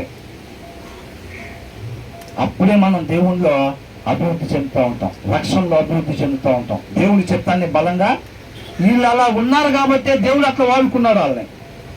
ఆయన దావీదులాగా నీ పరిచయంలో నన్ను వాడుకో అంటాం. చెప్పిన పని. ఇప్పుడు ఏబిసిడీలో సరిగ్గా రానోడికి మిగతా చెప్తారా? 3వ తరగతి, 5వ తరగతి, 10వ తరగతి చెప్తారా? వాళ్ళకి ముందు అవి నేర్చుకోరా బాబు. నీకు అవి ఎప్పుడైతే వస్తే దాని తర్వాత ఏం చెప్పాలో చెప్తాం. నాకు మిగతా చెప్పేది నాకు సరిగ్గా రావట్లేదు అసలు, నాకు మిగతా చెప్పేసేది దీని తర్వాత. వీడికి ఏబిసిడీలు రానోడు ఆ ఏబిసిడీల ద్వారా ఉపయోగించే పదాలు వస్తాయా? రావు. మళ్ళీ దేవుడితో నడవటం అనేది ఒక సాధన. అది అర్థమవుతుందండి? దేవుడితో నడవటం అనేది ఒక సాధన. వీళ్ళు దాంట్లో వృద్ధి చెందుతా వెళ్తారు. అది దేవుడితో నడవటం అంటే. అబ్రహాం దేవుడితో నడిచాడు. అబ్రహాం నా స్నేహితుడు అన్నాడు, నా హృదయాన్సారుడు అన్నాడు దావీదుని, నా ఇంటి మొత్తంలో నమ్మకస్తుడు అన్నాడు మోషని. మమ్మల్ని కూడా అట్లాగే ఏదైనా పేరు పెట్టి పిలువునైనా అట్లాగా విధేయత చూపిస్తే అలాగే వాడుకుంటాడు. ఆయన పక్షపాతం కలిగినాడు కాదు. మొత్తం దాంట్లోనే దాయకూడదు. మనం విధేయత కలిగి ఉండేవారుగా మనం అదే అర్థం చేసుకోవాలి. ఆయన తరుము అని అంటే వెళ్ళిపోయాడు అంతే. ఆయన వద్దు అంటే కాముగా ఉండేవాడు అంతే, వెళ్ళిపోయి అంతే. భార్యలైన పిల్లలైనా సరే ఆయన వద్దని చెప్పాడు అంతే. ఇంకా ప్రాణమే పోయినా సరే నేను మాత్రం కథలను అంతే. ఇంకా ఆయన వద్దన్న తర్వాత ఇక చేసిన తర్వాత భార్యని పిల్లల్ని తెచ్చుకొని ఇంకెందుకు రా జీవితం అనుకుంటారు. అవునా? ఇక అది బతికినా ఒకటే అంతే. ఆయన వద్దంటే ఇక్కడే ఉన్నాం చూసారా, వాళ్ళని వదిలిపెట్టుకుని ఆయన అది జీవితం, అది ఆయన మహింపరచడం. అంతేనా కదా? మన జీవితంలో కూడా అదే ఉండాలి. మన జీవితంలో కూడా అదే ఉండాలి. మీరు అందుకనే వాక్యాన్ని చదవాలి, వాక్యాన్ని చదవాలి. అర్థమవుతుందండి? ఇక్కడ ఎట్లా ఉండదంటే, ఇప్పుడు ఫర్ ఎగ్జాంపుల్ మ్యాథ్స్ చదువు చెప్తారండి. వాళ్ళు ఏం చేస్తారంటే ఆ సిస్టమ్ సంబంధించి ఒక లెక్క చెప్తారు. ఈ మిగతా అట్లాగే ఉంటాయి. అవన్నీ మిమ్మల్ని ఇంటి దగ్గర చేసుకొని రమ్మని చెప్తారు. ఇక్కడ మనం ఎలా నడుచుకోవాలంటే అనేది మొత్తం ఆయన కృపను బట్టి మనకి తెలియపరుస్తాడు. ఆయన ఏమేం చెప్తున్నాడు మనకి అనేది అది మీరు ఇంటి దగ్గర ధ్యానించుకోవాలి అంతే. మనం ఇంటి దగ్గర బైబిల్ చదవలేదు అనుకోండి, నాకు ఎలా ఉండాలో తెలుసు కానీ ఏం చెబుతున్నాడో నేను మాత్రం వినట్లేదు అనిపించింది. అవునా? దేవుడు చెప్పింది ఎలా చేయాలో తెలుసు, ఇక్కడికి వచ్చి వింటున్నావు కాబట్టి. అవునా? కానీ ఏం చెప్తున్నాడు అనేది ఎక్కడ తెలిసింది? మనం ఇళ్ళ దగ్గరికి వెళ్ళి వాక్యాన్ని చదువుతూ ఉంటే దాన్ని బట్టి అర్థమైంది మనం ఏం చేయాలి. అర్థమవుతుందండి? కాబట్టి మనం దావీదు దేవుడు చెప్పాడు వెళ్ళమన్నాడు, ఇక బయలుదేరి వెళ్ళాడు. ఏమంటున్నాడు తర్వాత? కాబట్టి దావీదు అతని యొద్దనున్న 600 మందిను బయలుదేరి బేసోరు వాగు గట్టుకు రాగా వారిలో 200 మంది వెనుక దిగువ విడవబడిరి. అంటే ఏం చేశారంట? 600 మంది ఉన్నారు కదా వీళ్ళు, 600 మంది కలిసి వాళ్ళు గమనించడానికి బయలుదేరి. దేవుడు చెప్తే ఇంకా అవుతాడు దావీదు? వెళ్ళిపోవటమే అంతే. ఇంకా యుద్ధం యెహోవాదే. వాళ్ళు ఫిలిస్తీన్ల సర్దారులు 5 ఉంటారంటే ఒక్కొక్క గ్రూపుకు సంబంధించి ఒక్కొక్క నాయకుడు. అర్థమైందండి? ఇప్పుడు వీళ్ళు ఎవరి మీద పోతున్నారు? అమాలేకుల మీదకి యుద్ధానికి వెళ్తున్నారు. అవునా? తర్వాత ఇక్కడ ఏమంటున్నాడు? 200 మంది అంటే వీళ్ళు ఆల్రెడీ అటు ప్రయాణం చేసి వచ్చారు కదా. ఎటు? ఇశ్రాయేల్ మీద యుద్ధానికి అని చెప్పి వీళ్ళు చాలా దూరం పోయి మళ్ళీ అక్కడి నుంచి 3 దినాలు బట్టి అంతా వీళ్ళు నడుచుకుంటే వెనక్కి వచ్చారు. అంటే అప్పటికే వీళ్ళు బాగా అలసిపోయారు. ఇంకెక్కడికి వచ్చేసరికి పరిస్థితి భయంకరంగా ఉంది ఇంకా. అవునా? మళ్ళీ ఇమీడియట్ గా ఏమైంది? అది ఆలస్యం చేయొచ్చా? ఒక రోజు రెస్ట్ తీసుకోండి, కొద్దిగా మొత్తం తిని చక్కగా ఒక 8 గంటలు నిద్రపోయి తర్వాత ఎమ్మడ పడదాం అంటే కుదరదు. అంతేనా కదా? కాబట్టి ఇమీడియట్ గా వెళ్ళాల్సిందే. వాళ్ళు అట్లా వెళ్ళేసరికి అంటే ఒక 200 మంది పరిస్థితి అయితే అసలు బాగోలేదంట. వాళ్ళకి నడిసే ఓపిక కూడా వాళ్ళకి లేదు. దానివల్ల వాళ్ళు అక్కడ ఆగిపోయారు 200 మంది. తర్వాత దావీదును 400 మందిను ఇంకా తరుముచూ పోయి కానీ 200 మంది అలసట పడి బేసోరు వాగు దాటలేక ఆగిరి. ఆ 400 మంది పోచుండగా పొలములో ఒక ఐగుప్తుడు కనబడింది. ఒక ఐగుప్తుడు కనబడ్డాడు. వారు దావీదు వద్దకు వానికి తోడుకొని వచ్చి వాడు 3 రాత్రింబగళ్ళు అన్నపానములేమీ పుచ్చుకొనలేదని తెలుసుకుని వానికి భోజనము పెట్టి దాహమిచ్చి అంజూరపు అడవిలోని ముక్కను 2 ద్రాక్ష గెలలను వానికి ఇచ్చిన. ఒక ఆయన కనపడ్డాడు అంట. వీళ్ళు పోతా ఉంటే దారిలో ఒక ఆయన కనిపించాడు. అవునండి? నీతిమంతుల కోసం సమస్తం వాళ్ళ మేలు కొరకే సమకూడి జరుగుతుంది. మనం ఎప్పుడైతే వాక్యం ప్రకారంగా మనం ఉంటామో అర్థమైందండి, మనం దేవుడి దగ్గరికి వెళ్ళి కలవాలి, ఏం మాట్లాడాలి, ఏం పని చేయాలి, అది మొత్తం కూడా దేవుడే నడిపిస్తూ ఉంటాడు. అనవసరంగా నువ్వు ఎవరిని కలిసేది ఉండదు. ఖచ్చితంగా ఆయన చిత్తం నెరవేర్చడం కోసం నువ్వు ఈ సృష్టిలో ఎక్కడెక్కడికి పోవాలి, ఒకవేళ ఇల్లు మారాల్సి వచ్చినా సరే నీకు ఎక్కడ పని ఉందో దేవుడు అక్కడికే నడిపిస్తాడు. ఆయన చిత్తం నెరవేర్చడం కోసం నువ్వు ఎవరెవరిని కలవాలో పరిస్థితులను బట్టి వాళ్ళ దగ్గరికి నువ్వు వెళ్ళేటట్టుగా కలుపుతాడు. ఇప్పుడు రూతు ఎట్లాగొచ్చింది? వచ్చింది? వాళ్ళు చనిపోవటం ఏంటి, మళ్ళీ ఆహారం దొరుకుతున్నా నిన్నపడి అక్కడికి రావటం ఏంటి, అక్కడి నుంచి కరెక్ట్ గా అదే బోయాజు పొలంలోకి వెళ్ళటం ఏంటి? అవునా? ఎట్లాగొచ్చింది అసలు? వాళ్ళ లోపల ఉన్న ఆశ. అవునా? ఏమనింది? నీ జనమే నా జనం, నీ దేవుడే నా దేవుడు. నువ్వెక్కడ చనిపోతే అక్కడే నేను కూడా చనిపోతాను, నేను ఎక్కడ పాతి పెడితే అక్కడే నన్ను కూడా. అంతే. వదిలిపెడతాడా దేవుడు? వదిలిపెట్టడు. అంతే. ఎన్ని వేల ఎకరాలు ఉన్నా సరే నువ్వు ఖచ్చితంగా పొలంలోకి నడిపించబడతావు. అంతే. అర్థమవుతుందండి? అట్లాగనమాట ఆయన చిత్తానుసారంగా మాత్రమే నేను జీవించాలి. మనం గాలి పీల్చుకున్నంత సేపు మనకు అదే ఉండాలంతే. అర్థమవుతుందండి? కాబట్టి అలా ఉండేవాళ్ళు ఎక్కడెక్కడికి వెళ్ళాలి, ఎవరిని కలవాలి, ఏం మాట్లాడాలి, ఏం జరగాలి మొత్తం కూడా దేవుడే నడిపిస్తాడు. ఆయన ఇష్టానుసారంగా లేకపోతే సౌలుని వదిలిపెట్టినట్టుగా వదిలిపెట్టేస్తాడు. వాళ్ళ ఇష్టం. ఇంకా వాళ్ళు ఎవరెవరిని కలుస్తారు? ఎత్తగా వేరే వాడు పొలాన్ని కబ్జా చేసి బైపాస్లో పడినాడు ఇంకొకరు ఉంటాడు చూసారా? వీళ్ళు పోయి వాడిని కలుపుతారు. వీళ్ళిద్దరు పోయి 8 బైపాస్లు పడిన వాళ్ళని ఇంకొకరిని కలుపుతారు. ఇంకా ఆర్థికంగా వీళ్ళు వెళ్ళిపోతూ ఉంటారు. చార్టెడ్ ఫ్లైట్ల మీద వీళ్ళు తిరుగుతూ ఉంటారు. అర్థమైందండి? వీళ్ళు కలిసే వాళ్ళు అందరూ ఎట్లుంటారు తెలుసా? ఇప్పుడు బెదర్ వచ్చి నన్ను కలిశారు, ఏమి లేను అని. అవునా? నా తర్వాత ఇంకొకరు కలిసి వాళ్ళకు కూడా చాచి డబ్బులు ఉండవు. అర్థమవుతుందండి? అట్లాగే ఉంది పరిస్థితి. వీళ్ళు కలిసే వాళ్ళందరూ ఇట్లాగే ఉంటారు. ఒకసారి గుంటూరులో పెద్ద మీటింగ్స్ పెట్టే, పెద్ద ఫంక్షన్ హాల్ ఒకటి తీసుకొని, పెద్ద వయసు ముసలిలో 60-65 సంవత్సరాలు సంచులు తీసుకొని పరిచయం చేస్తున్నారండి. అసలు మనోళ్ళు బండి ఉంటే ఇప్పుడు కారు కోసం ఏసీ కారు, నాయన ఏసీ కారు చిన్నది ఉంటే ప్రభు 7 సీటర్, అవునా, సంచులు తగిలించుకొని 65 సంవత్సరాల వయసు వాళ్ళు మారుతి సుజుకి చిన్న కారు, ఎక్కడి నుంచో వచ్చారు అక్కడికి. అర్థమవుతుందండి, ఎక్కడి నుంచో వచ్చారు. వాళ్ళందరూ కలిసి షేరింగ్ వేసుకొని ఉంటారు రైలు కొట్టడానికి. అట్లా వేసుకొని వాళ్ళు వచ్చి ఇరుక్కొని ఎక్కుతున్నారు సేవకులు పరిచర్య అంటే. అంతే ఉండదు, మీరు చూడండి. అట్లా ఇలా సమావేశాలు ఇట్లుంటాయి. వీళ్ళు కలిసే వాళ్ళందరూ ఏంద్రా ఒక్కడ కూడా మనం కలిసి కారు ఉన్న తీసుకెళ్ళి తిప్పుతానే పరిస్థితి ఉండదా, ఏముండదా. నేనే అనుకుంటే నాకన్నా అధ్వానం ఉన్నాడేంది అనే వాళ్ళే వీళ్ళు కలుగుతారు. వాళ్ళు కలిసారంటే మాత్రం ఇంకంతా అంచెలంచెలుగా ఎదిగే పరిస్థితే ఉండిద్ది. ఏమంతా ఏమంటున్నాడు, పొలంలో ఒక ఐగుప్తుడు కనబడెను, ఆ వారు దావీదు వద్దకు వారిని తోడుకొని వచ్చి. అంటే మనకు చెప్తున్నారులే కానీ పొలంలో ఒక ఐగుప్తుడు కనపడినా ఉన్నారులే కానీ దావీదికి ఆయన ఐగుప్తుడని తెలియదు. ఒక వ్యక్తి కనపడ్డాడు ఇది పోతుంటే దారిలో. ఆ వ్యక్తి కనపడంగా ఏం చేశాడంట, ఈయన జన్మలకు ఉండేది ఏమలో ఉండే గుణ లక్షణాలే ఇంకా, అవునా. ఏం జరిగినా అక్కడ వారు దావీదు వద్దకు వారిని తోడుకొని వచ్చి, వాడు 3 రాత్రి ప్రగళ్ళు అన్నపానములేమి పుచ్చుకొనలేదని తెలుసుకొని వానికి భోజనము పెట్టి, అసలు మిగతా మేకంతా తీసి పక్కన పెట్టమని అంటాడు అంతే, అవునా. ఆయన ఎవరు తీసుకొచ్చాడు. ఏంటంటే 3 రోజుల నుంచి అన్నం ఏమి తినలేదండి అని అన్నాడు. అసలుకి ఏం మాట్లాడద్దు, ముందు అర్జెంటుగా భోజనం పెట్టండి. ఒక వ్యక్తికి ఏమేమి పెట్టారంట, భోజనం పెట్టి దాహం ఇచ్చి అంజూరపు అడలోని మొక్కను 2 ద్రాక్ష గలను సమృద్ధిగా ఆహారం ఇచ్చారు ఫస్ట్, అవునా. మనం ఏముంది, నోటితో నాలుగుతో మనం ప్రేమించే వాళ్ళం కాకుండా క్రియలతో మనం ప్రేమించేవారు ఉండాలి. ఆ దినం తినడానికి భోజనం లేని వాళ్ళకి, వేసుకోవడానికి వస్త్రాలు లేని వాళ్ళకంటే నీ కోసం ప్రార్థన చేస్తాను, దేవుడు నీకు తోడుకుంటాను అంటే అదేనా విశ్వాస జీవితం. ఇమ్మీడియట్ గా నీ దగ్గర ఒక డబ్బా బియ్యం తీసుకునే వాళ్ళకి ఇవ్వాలి. ప్రార్థన కన్నా ముందు మనం చేయాల్సిన పని ఇమ్మీడియట్ గా ఒక డబ్బా తీసుకెళ్లి బియ్యం వాళ్ళకి ఇచ్చి, నీ దగ్గర ఏదన్నా పాత వస్త్రమైన కొత్తదే అవసరం, పాత వస్త్రమైన ఉంటే తీసుకునే వాళ్ళకి ఇచ్చి ఫస్ట్ వాళ్ళు ఏదైనా భోజనం వచ్చేసి వాళ్ళ గురించి ప్రార్థన మనం చేసేవారు ఉండాలన్నమాట.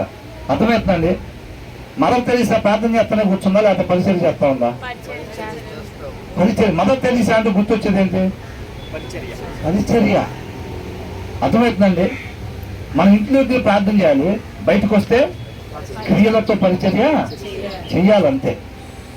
దావీదు ప్రార్థన చేస్తాడా చేయడా?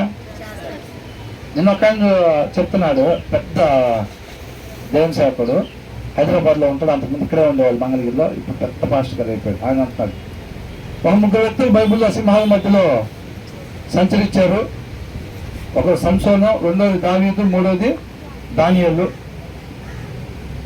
సంసోను సింహాన్ని చంపాడు, దావీదు కూడా సింహాన్ని చంపాడు.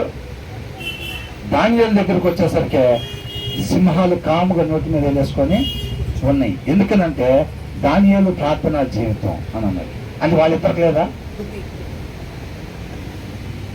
అది షార్ట్స్ లో పెట్టారు. దావీదు ఎలా ప్రార్థన చేసేవాడంట, మరి దాన్ని కోడి చేయలేదు ఎందుకో. మరి ఇప్పుడు ఏమైనా దగ్గర మాత్రమే ఉంటేనే దాన్ని చెప్పాలి మనం, అవునా.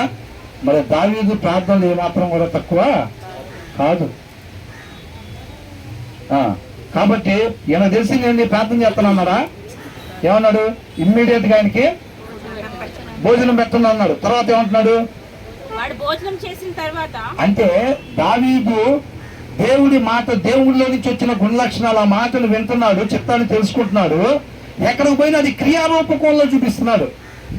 మనం బయటకు పోతే ఏం చేయాలో అదే దావీదు చేస్తా ఉన్నాడు అనమాట. మనం చేయాల్సిన పని అది బయట. అర్థమవుతుందండి.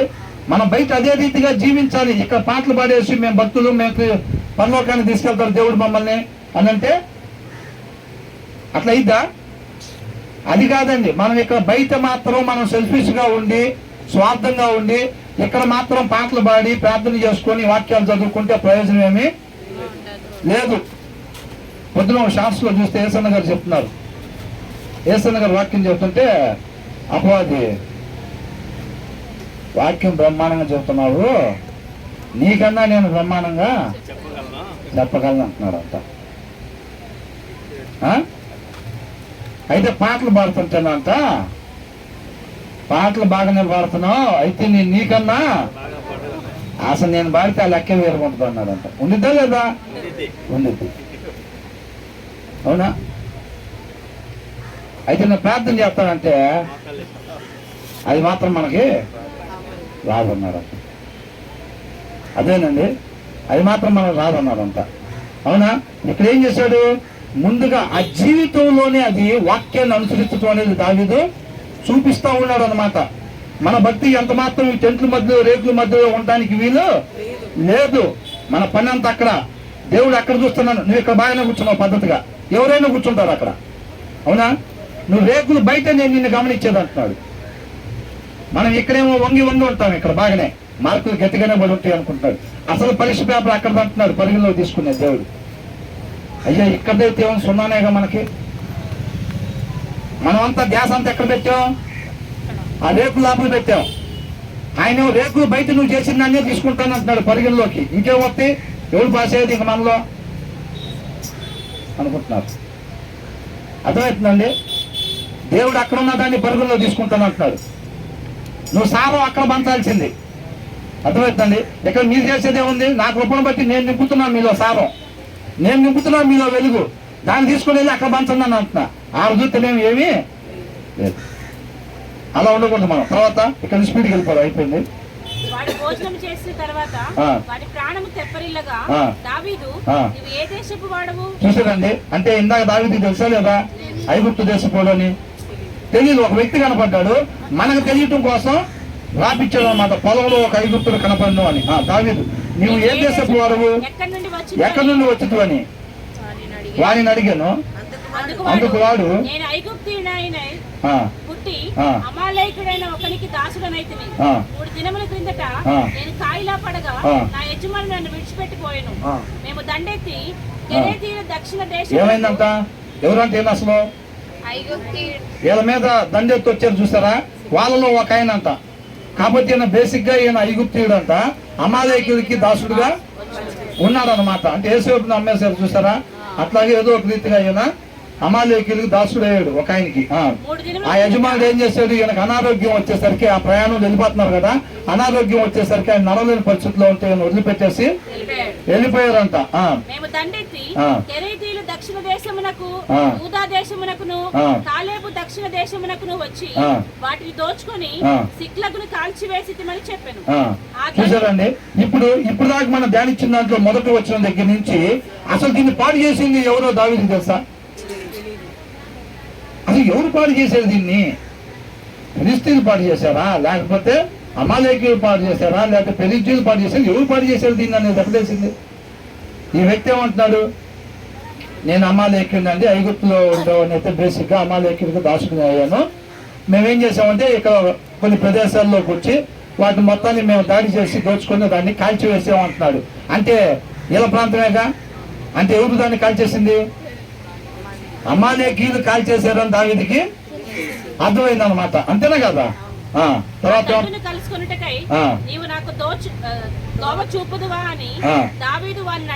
అప్పుడేమంటున్నాడు దావీదు? నువ్వు ఆ దండును కలుసుకోవడానికి నాకు దోవ చూపిస్తావా అని అంటున్నాడు. కనపడగానే అడిగాడా? ఎవరు నువ్వు, నాకు దోవ చూపిస్తావా? దోవ చూపిస్తానంటే నీకు భోజనం పెడతా అన్నాడా? నేను క్రిస్టియనే, పెడతా భోజనం, అప్పుడే కదా రాగు అట్లా అన్నారా? ముందు నాకు కావాల్సిన ఇన్ఫర్మేషన్, ముందు నేను తర్వాత నువ్వా క్రిస్టియన్? ఏంటి నిన్ను వల్లే నీ పొరుగు అని, ముందు నువ్వు తర్వాత వాళ్ళు కాదు. లోకంలో ఉంటుంది ఆ ఫార్ములా. అంతేనా? ముందు నాకు కావాల్సింది చెప్పి నీ భోజనం పెడతానులా, ముందు ఆయనకు కావాల్సింది చెప్పాడు. ఒకవేళ దండుని కలుసుకుంటూ నీవు నాకు దోవ చూపుతావా అంటే నేను చూపనానంటే కక్కు భోజనం అనేవాడా? మరేమనేవాడు? నేను ఒక మాట, అక్కడ ఏం జరుగుతున్నాను కాదు, దావీదు గుణ లక్షణాలు మనకు కావాలి. ఎందుక? ఎవరి? అది దేవుడి గుణ లక్షణాలు అయ్యే. మనం దేనికోసం వెతుకుతున్నామండి? ఎందుకు రాపించాడు దేవుడు మనకి? ఆ గుణ లక్షణాలు మనం కలిగి ఉండాలి. అప్పుడే నువ్వు నిజమైన సత్యం ద్వారా వెలిగించబడతావు. ఆ సత్యం మిగతా వాళ్ళు కూడా వెలిగించింది. ఆ సత్యమే అందరినీ స్వతంత్రులు చేసిద్ది. అర్థమవుతుందండి? దావీదు గుణ లక్షణాలు, ఆ స్వభావం అది కావాలి. మనం దాన్ని గ్రాప్ చేయాలి. మనం ఆ స్టోరీ తెలుసుకుంటే గబగబా చదువుకుంటూ వెళ్ళిపోతే స్టోరీ తెలిసింది. 3 సార్లు చదివామంటే అప్పు చెబుతాం అంతే. అవునా? మీరు అదే అధ్యాయం 3 సార్లు చదవండి, బైబిల్ మూసేసి మొత్తం మొదటి వచ్చిన దగ్గర నుంచి చివరి దాకా ఆ స్టోరీ అప్పు చెప్పేస్తారు అంతే. అదే కావాల్సింది, అది కాదు. అవునండి. ఇక్కడ ఏమంటున్నాడు? నాకు దోవ చూపుదువా అని అంటున్నాడు. నేను చూపను అన్నా సరే ఆయన పంపించేసేవాడా లేదా? పంపించేసేవాడు అంతే. ఏదన్నా మేలు చేయగలిగిన ఆయన స్వభావం అదే కాబట్టి ఆయనకి ఇంకా ఏదన్నా మేలు చేయగలిగితే చేసి వాళ్ళు ఊరిపోయేదాకా కావాల్సిన ఆహార ధాన్యాలు ఆయనకి ఇచ్చి పంపించేసేవాడు. ఎందుకని?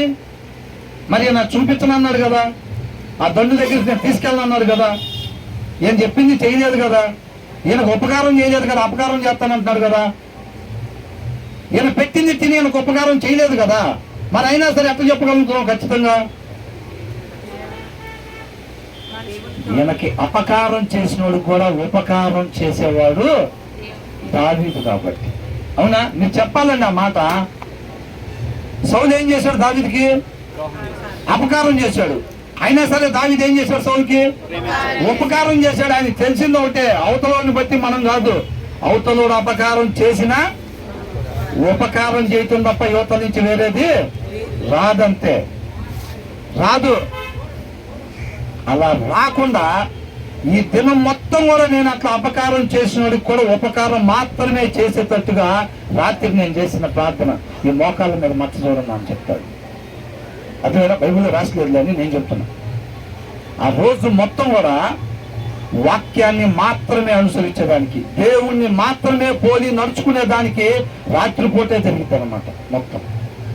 అర్థమవుతుందండి? దేవుడు లేకుండా బయటకు వస్తే ఎక్కడుంటాడంత అపవాది? నువ్వు సత్క్రియ చేయనేడలా వాకిట్లో పాపం దేవుణ్ణి కలిగి లేకుండా గుమ్మం దాడటానికి వీల్లేదు. సాహసమే అదంతే. వాడు ఎవరిని మింగుదామా అని రెడీగా ఉంటాడు. దేవుడు లేకుండా ఎవడొస్తాడు బయటకు అని చూస్తాడు. కాబట్టి మన దినచర్య మొదలు కాక ముందే మనం ప్రార్థన ద్వారా బలమైన పునాది మనం వేసుకుని ఉండాలి అంతే. ఆ ఏమి చేయలేదప్పుడు అది శక్తి సరిపోయిద్దా? శక్తి సరిపోదంతే. కాబట్టి ఏమంటున్నాడు? ఆ దండును కలుసుకుంటకు నువ్వు నాకు దోవ చూపుదువా అని దావీదు వాడిని అడుగగా, నేను నిన్ను చంపననియు ఈ యజమానుని వశము చేయననియు దేవుని బట్టి నీవు నాకు ప్రమాణం చేసిన యెడల ఆ దండును కలుసుకుంటకు నీకు దోవ చూపుదునని. ఆయనకుండే భయం ఆయనకుంటది కదా. అవునా? కాబట్టి ఇంత దూరం వచ్చిన వాళ్ళు కూడా ఏమంటున్నాడు? మళ్ళీ సరే చూపిస్తాను పదన్నాను అంటున్నాడు. తరువాత వాడు వారి దగ్గరకు దావీదును నడిపింపగా ఫిలిష్తీయుల దేశములో నుండి యూదా దేశములో నుండి తాము దోచి తెచ్చుకున్న సొమ్ముతో తలతూగుచు వారు ఆ ప్రదేశమంతటా చెదరి అన్నపానములు పుచ్చుకొనుచు ఆటపాటలు సల్పుచుండిరి. ఏం చేస్తారంట? అమ్మ పార్టీ చేసుకుంటున్నారంట. బా అదే పొయ్యి యుద్ధం చేసి తెచ్చుకుంటే ఆ లెక్క వేరురా. ఒక్కరు పోయాడు మనం పోయేసరికి యుద్ధం కూడా చేసే పని లేకుండా మొత్తం దొరికినాయి అంతే. అడుగడుగున ఊరికి చేస్తుంటారు పార్టీ. చేస్తుంటారో లేదా? వాళ్ళ ఊరు పోయినాక పార్టీనే చేస్తుంటారు. అని పోలేదనుకోండి చెబుతున్నా, చేస్తుంటారు లేదు. ఇప్పుడు జనరల్ గా పోయి అవతల వాళ్ళ మీద యుద్ధం చేసి మొత్తం దోచుకొని రావాలి. మరి వీళ్ళు అక్కడికి పోయినప్పుడు వీళ్ళందరూ ఎక్కడున్నారు? వీళ్ళు యుద్ధానికి వెళ్ళి ఉన్నారు.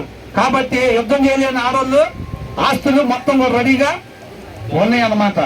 కాబట్టి ఎన్ని ఫ్రీగా తెచ్చుకున్నారు కాబట్టి శుభ్రంగా పార్టీ చేసుకుంటున్నారంట ఒక దగ్గర ఆగి. దావీదు సంగతిని గ్రహించి సంధ్యవేళ మొదలుకొని మరునాటి సాయంత్రం వరకు వారిని హతము చేయుచుండగా, ఇవాళ సాయంత్రం నుంచి అంతా రేపు సాయంత్రం దాకా వాళ్ళతో పోరాడాడంట. అర్థమవుతుందండి? సైన్యాన్ని తీసుకుని దావీదు ఒంటెల మీద ఎక్కి పారిపోయిన 400 మంది యవ్వనులు తప్ప తప్పించుకున్న వాడు ఒకడును లేకపోయింది. అంటే అది ఎంతమంది ఉంటారు? కేవలం జస్ట్ 400 మంది పారిపోయారు అంతే అంటున్నారు. అక్కడ ఎంతమంది ఉంటే జస్ట్ 400 మంది అని చెబుతారు? అసలు మొత్తం కలిపి ఎంతమంది వచ్చిన వాళ్ళు? వీళ్ళు వచ్చిన వాళ్ళే 400 మంది. అదే యుద్ధం యెహోవాదంతే. దావీదుకున్న ధైర్యం అదే. మనం వదిలిపెడితే అవతల 4 లక్షల మందిని పెట్టాను, నీకని నేనున్నాను వెళ్ళన్నాను అనుకో, 400 మందిని ఇచ్చి ఏమంటాం? అన్నా ఏం మాట్లాడుతున్నావు అన్నా? వాళ్ళు 4 లక్షల మంది అన్నా, 400 మందిని ఇచ్చి వాళ్ళ మీదకి వెళ్ళమంటున్నావు ఏంది? అంతలో లేదా? మరి దావీదేమి సింహంలో వెళ్ళమంతా వద్దంటే వెళ్ళన్నా అన్నాడు దేవుడు. వెళ్ళ తాగాడా? మరి కొంతమంది పైనుంచి పడే అన్నాడా? నా దగ్గర 400 ఉన్నాడు, మిగతా పడేది వెళ్తాను అన్నాడా? ఏమన్నాడు? వెళ్ళిపోతున్నా అంతే. ఒకవేళ దావీదు దగ్గర 4 ఉంటే అప్పుడు ఇలాగే విచారం చేస్తుండేవాడు. ఆయన ఇలాగే వెళ్ళు అంటే వెళ్ళిపోయాడు అంతే. అవునా కదా? వెళ్ళిపోయాడు అంతే. ఫిలిష్తీయుల జనాభా మొత్తం ఉండి అక్కడ గొలియాతు నిలబడి ఉంటే ఒక్కడే వెళ్ళాడా లేదా? వీళ్ళందరూ ఇప్పుడు దూరం ఉన్నారు కదా, వీళ్ళు దాక్కున్నారంట గుహల కాడ, కొండల కాడ దాక్కొని చూస్తున్నారు వీళ్ళు. ఒకవేళ ఏదన్నా తేడా జరిగితే వాళ్ళందరి చేతుల్లో దావీదు ఏంటి? మరి వెళ్ళాడా లేదా? వెళ్ళిపోతాడు అంతే. అవునా? తర్వాత ఏమంటున్నాడు? ఇలాగున్న దావీదు అమాలేకీయులు దోచుకొని పోయిన దానంతటిని తిరిగి తెచ్చుకొనెను. మరియు అతడు తన 2 భార్యలను రక్షించెను. కుమారులేమి కుమార్తెలేమి దోపుడు సొమ్మేమి వారు ఎత్తుకుపోయిన దానంతటిలో కొద్దిదేమి గొప్పదేమి ఏదియూ తక్కువ కాకుండా దావీదు సమస్తమును రక్షించెను. ఏం చేశాడంట?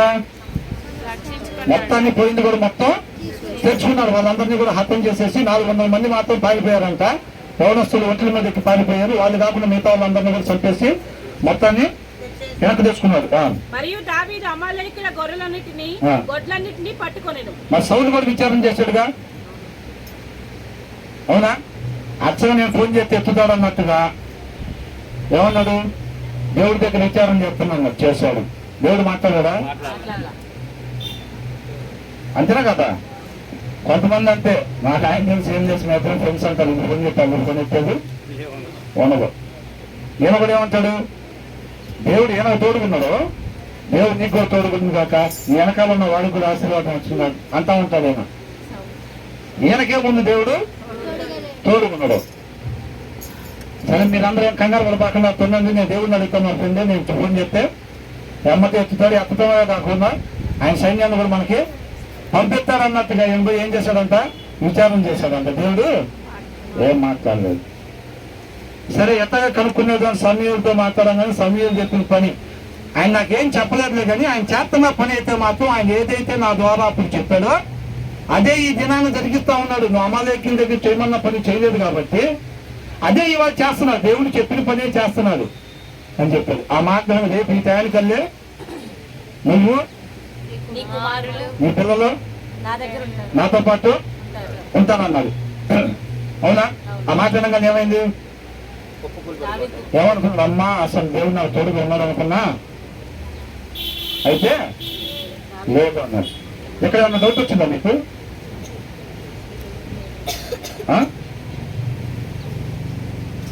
సార్ సీనియర్ సార్, ఏమైనా డౌట్ ఏమైనా వచ్చిందా సార్?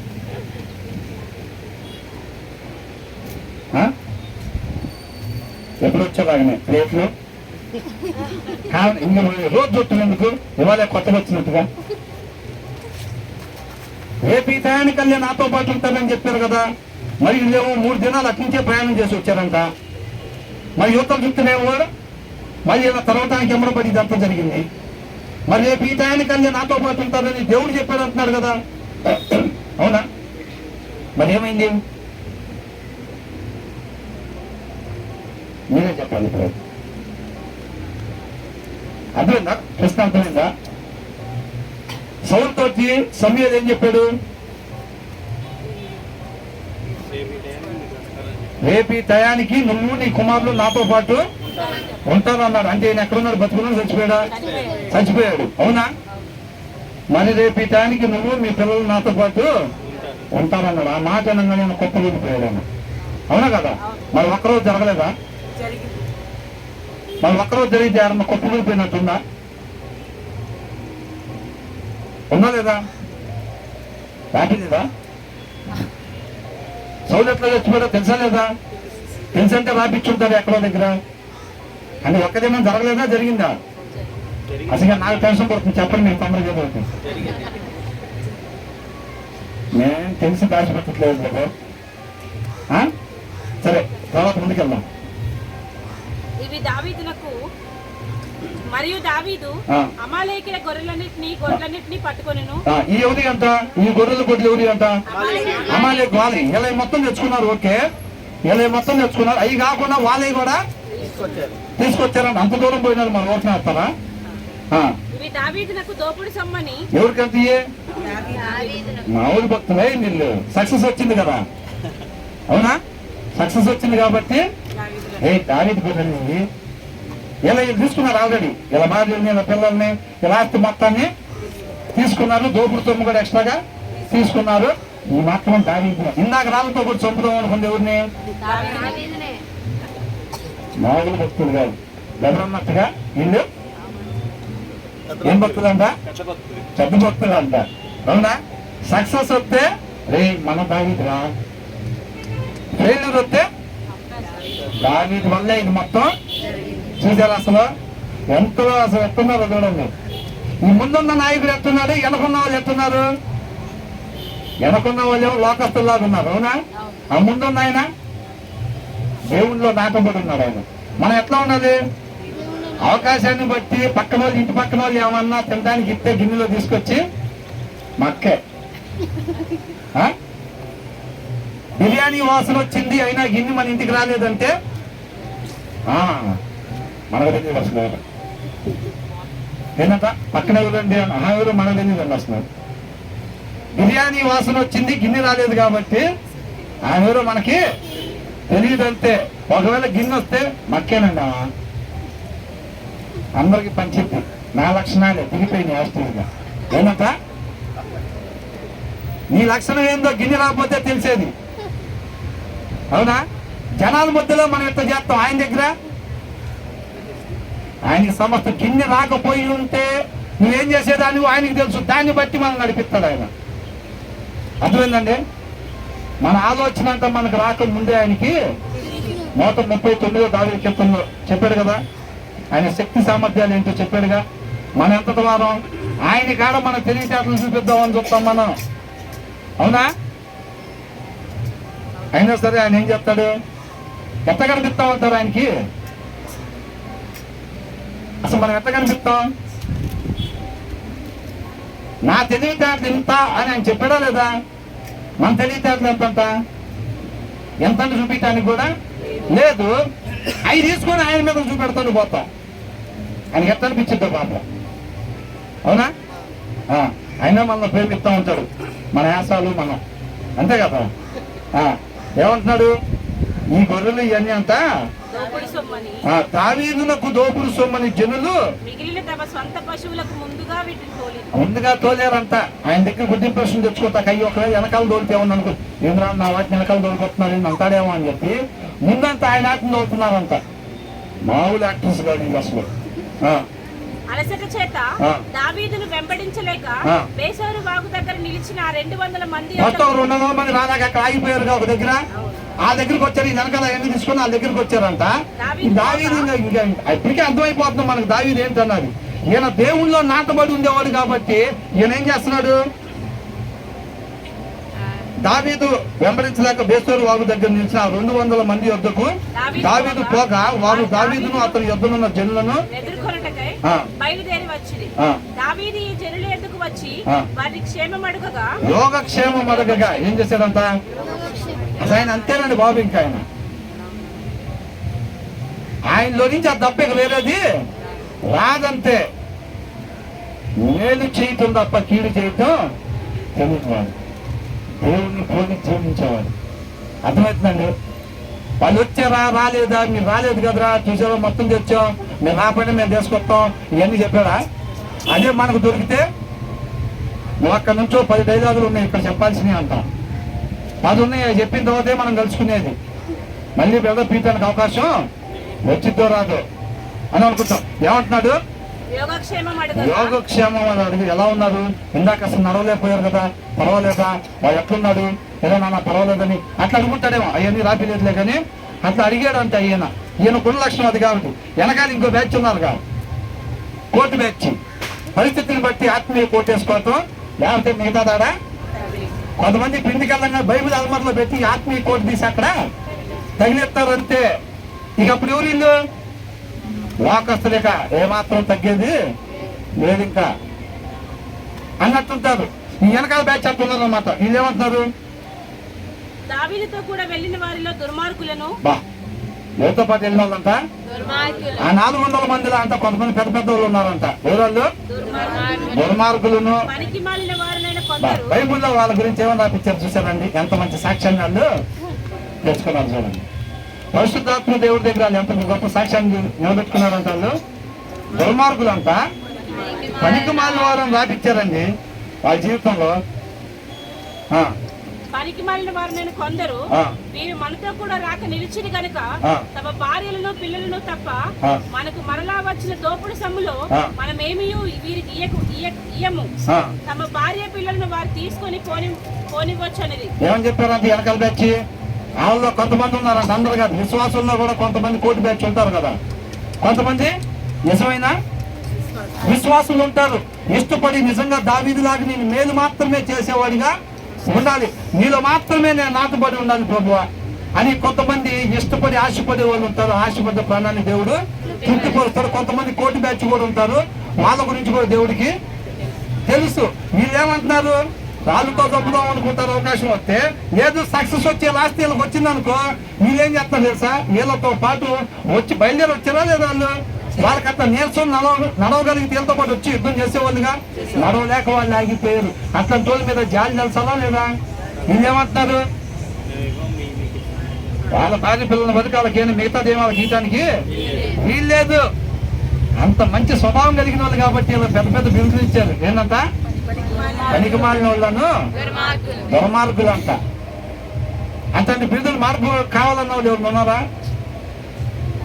మా వాటికే కావాలి, మేమే బాగుండాలి, అవునా, మా పిల్లలే పరలోకానికి పోవాలి, మిగతా వాళ్ళు ఏమైపోతే మాకెందుకు? మిగతా వాళ్ళ మీద భారం లేకపోతే మన విశ్వాసులమే కాదు అసలు. అర్థమైందండి? ఇంకొక షాట్ వేస్తున్న గారు చెప్తా అంటారు, మా ఊళ్ళో ప్రార్థన పెట్టమని ఒక అమ్మాయి వచ్చి అడిగిందంట. ఒక అమ్మాయి వచ్చి మా ఊళ్ళో ప్రార్థన పెట్టమని, అన్నా మా ఊళ్ళో ప్రార్థన పెట్టన్నా అని వచ్చి అడిగిందంట. అడిగితే ఏమన్నాడంట, అది చూసుకొని చెప్తానమ్మా నేను అని చెప్పాడంట. సరే, ఈయనకున్న బిజీ దాంట్లో పెట్టలేదంట. 2-3 సార్లు వచ్చి అడిగిందంట, అన్న ఇట్లాగా ప్రార్థన పెట్టమన్నా అని. ఆయనకున్న సమయాన్ని బట్టి చూసుకొని చెప్తానమ్మా నేను పరిస్థితిని పెట్టాను. తర్వాత వచ్చి ఆమెకున్న నగలు మొత్తం తీసి ఆ అమ్మాయి మెల్ల చేయను చెవులు అవి తీసి ఆ మూట కట్టి ఆయనకి ఇచ్చిందంట. అన్న మీరు ఖర్చు గురించి ఏమన్నా ఆలోచిస్తున్నారా? నీ తీసుకొని మా ఊర్లో ప్రార్థన పెట్టమన్నా. మా ఊర్లో తాగుబోతులు ఉన్నారన్నా, వ్యభిచారం చేసేవాళ్ళు ఉన్నారన్నా, నశించిపోయేవాళ్ళు ఉన్నారన్నా, వాళ్ళందరి కోసం ప్రార్థన పెట్టమన్నా అని అంటుందంట.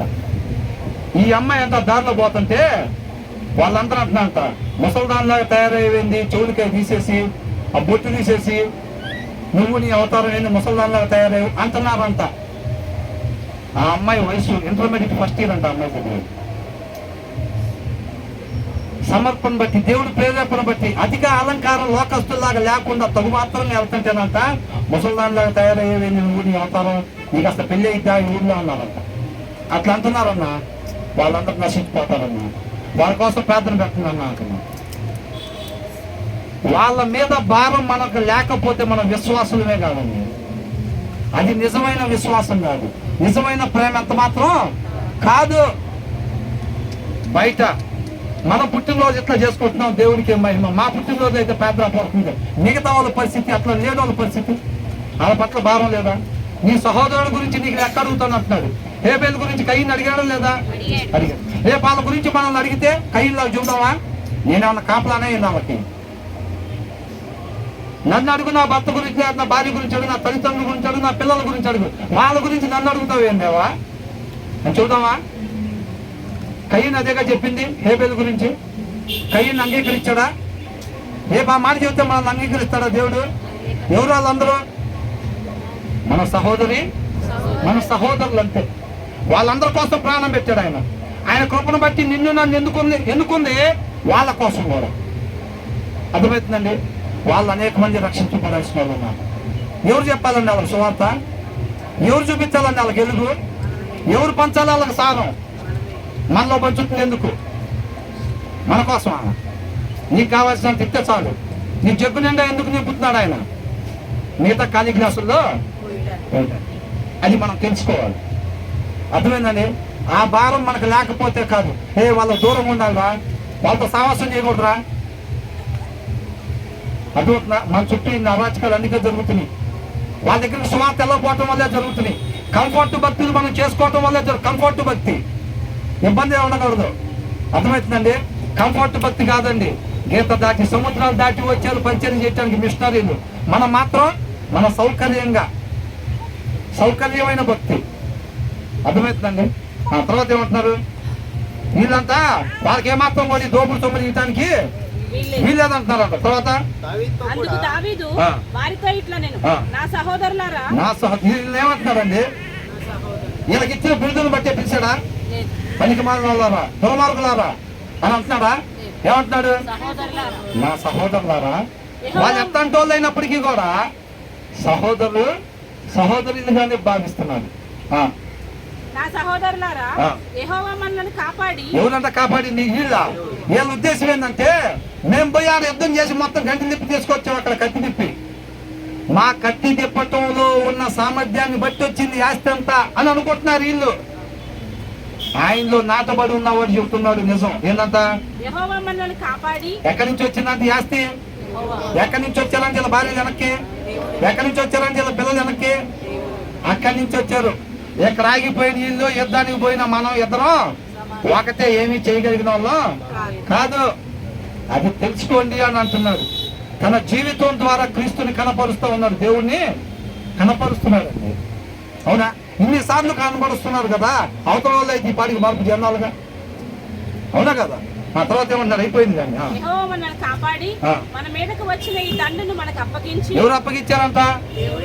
ఈయన పోయి యుద్ధం చేసి తెచ్చుకున్నారా? టాలెంట్ ని బట్టి, వీళ్ళ టాలెంట్ ని బట్టా దేవుడు అప్పగించాడంట.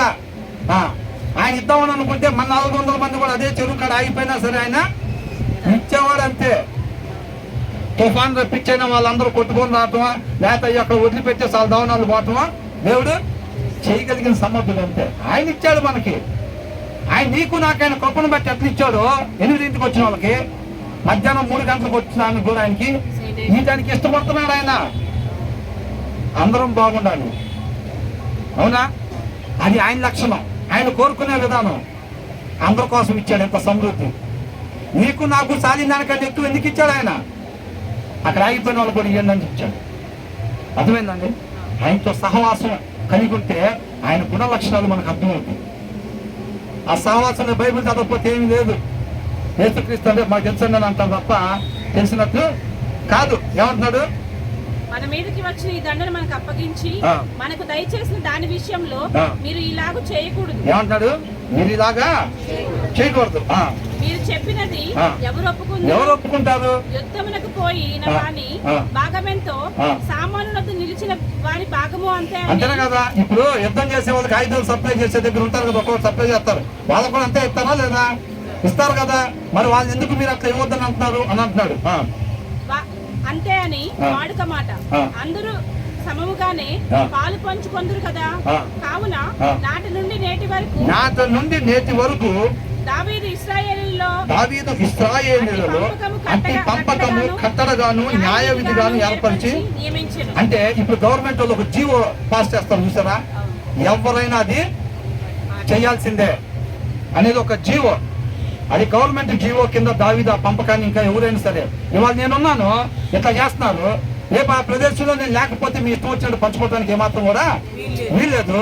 ప్రతి ఒక్కరు ఆయన నామానికి మహిమకరంగా ఆయన చిత్తానుసారంగా మాత్రమే ఉండాల్సిందే. కాబట్టి ఖచ్చితంగా ఎక్కడ పంపకాలు జరిగినా సరే ఇలాగే పంచుకోవాలి అని చెప్పి ఆయన ఒక న్యాయ విధిని పెట్టేశాడు అన్నమాట. అట్లాగో 10 పథకాలు పెడితే మనకి అందరూ బాగుంటారా లేదా? అట్లా కాకుండా లడ్డు గురించి కొంతమంది ఎవరికి లాభం అండి? అవునా? ఇప్పుడు సౌలుకి ఏం చేశాడు? రాజుగా చేస్తే దానికోసమేనా? నువ్వు ఎమ్మడబడి ఒక ఆయన చంపడానికి చూడాలి, అందుకే నేను రాజుగా చేస్తున్నాను అన్నాడా? అట్లాంటి ఉద్దేశం కలిగి ఉంటాడా? ఏ ఉద్దేశం కొరకు రాజు చేశాడు ఆ ఉద్దేశాన్ని నెరవేర్చకుండా ఈయన కదిలితే కత్తి తీసుకుని దావీదు ఎమ్మడబడతాం, ఈయన జీవితం అట్లాగే ముగిసిపోయింది. ఎందుకోసం రాజుని చేశాడు? ఆ పని చేశాడా? చేయలే. అవునా కదా? కాబట్టి ఎందుకోసం అధికారంలోకి వచ్చాము? ఎవరైనా వచ్చానండి, ఒకదానికి సంబంధించేమి ఇక్కడ కాదు. చేయాల్సిన పని వదిలిపెట్టి మిగతా పనులన్నీ చేసే పరిస్థితి. తర్వాత దావీదు సిక్లగునకు వచ్చినప్పుడు దోపుడు సొమ్ములో కొంత తన స్నేహితులైన యూదా పెద్దలకు సరే అందరికీ సమానంగా పంచారు. వీళ్ళందరూ కలిసి సిక్లగ్ వీళ్ళ ఏరియాకి వచ్చేసారు. వచ్చేసిన తర్వాత యూదా పెద్దలకు ఏర్పరిచి ఆ. యెహోవా శత్రువుల యొద్ద ఆ. నేను దోచుకున్న సొమ్ములో ఆ. కొంత చూసారండి, ఆశీర్వదించగా నిన్ను ముట్టినవాడు నా కన్నుగుడ్డును ముట్టినట్టే అని అంటున్నాడు. దేవుని పెడితే వాళ్ళ గురించి అన్నాడా? ఆయన వాక్య ప్రకారంగా నడుచుకునేవాడు నీతిమంతుని. వాళ్ళను ముట్టుకుంటేనంత నా కనుగుడ్డుని ముట్టినట్టే అని అంటాడు. కాబట్టి ఇక్కడ ఏమంటున్నాడు? యెహోవా శత్రువుల యొద్ద నేను దోచుకొనిన. యెహోవాకు శత్రువుల వాళ్ళు యెహోవా మీద పడి దాడి చేశారు వీళ్ళు. మరి వీళ్ళు ఎక్కడ పడి దాడి చేశారు? శిక్లకులో పడి దాడి చేసి వీళ్ళ భార్య వీళ్ళ పిల్లల్ని తీసుకెళ్తే దేవుడికి శత్రువులు అని చెప్తున్నాడు. నేను ఆయన మాట ప్రకారంగా నడుచుకునే వాళ్ళకి ఎవరు శత్రువులు అయితే దేవుడు గురాళ్ళు అంతే. నిన్ను ముట్టిన వాడిని నా కనుగుడ్డుని మరి వీళ్ళకి నష్టం చేశారా లేదా? అంటే దేవుడు వాళ్ళతో పోరాడతాడా లేదా? ఖచ్చితంగా పోరాడతాడు. వాక్యానుసారంగా ఉండే వాళ్ళ జోలి వస్తే దేవుడు పోరాటమే ఉండదు అంతే. కాబట్టి ఏమంటాడు? యెహోవా శత్రువుల యొద్ద నేను దోచుకున్న సొమ్ములో కొంత ఆశీర్వాద సూచనగా అని అంటే కానుక గాని. ఇంగ్లీష్ బైబుల్లో గిఫ్ట్ అని ఉంది. అర్థమవుతుందండి? ఏం దోచుకుని వచ్చాడు కదా అంటే ఆస్తి ఉంది కదా, ఆస్తి మొత్తం తెచ్చుకున్నాడు కదా.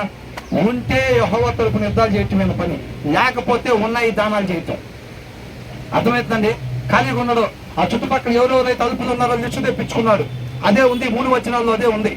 అర్థమైందండి? అల్పులుగా అవసరతలో ఎవరైతే ఉన్నారో దేవుడు ఈయనకు సమృద్ధి దయచేయగానే ఎవరెవరైతే అవసరతలో ఉన్నారో ఆ లిస్టు తెప్పించుకొని ఆ కానుకలోంచి వాళ్ళందరికీ గిఫ్ట్ కింద పంపించాడు.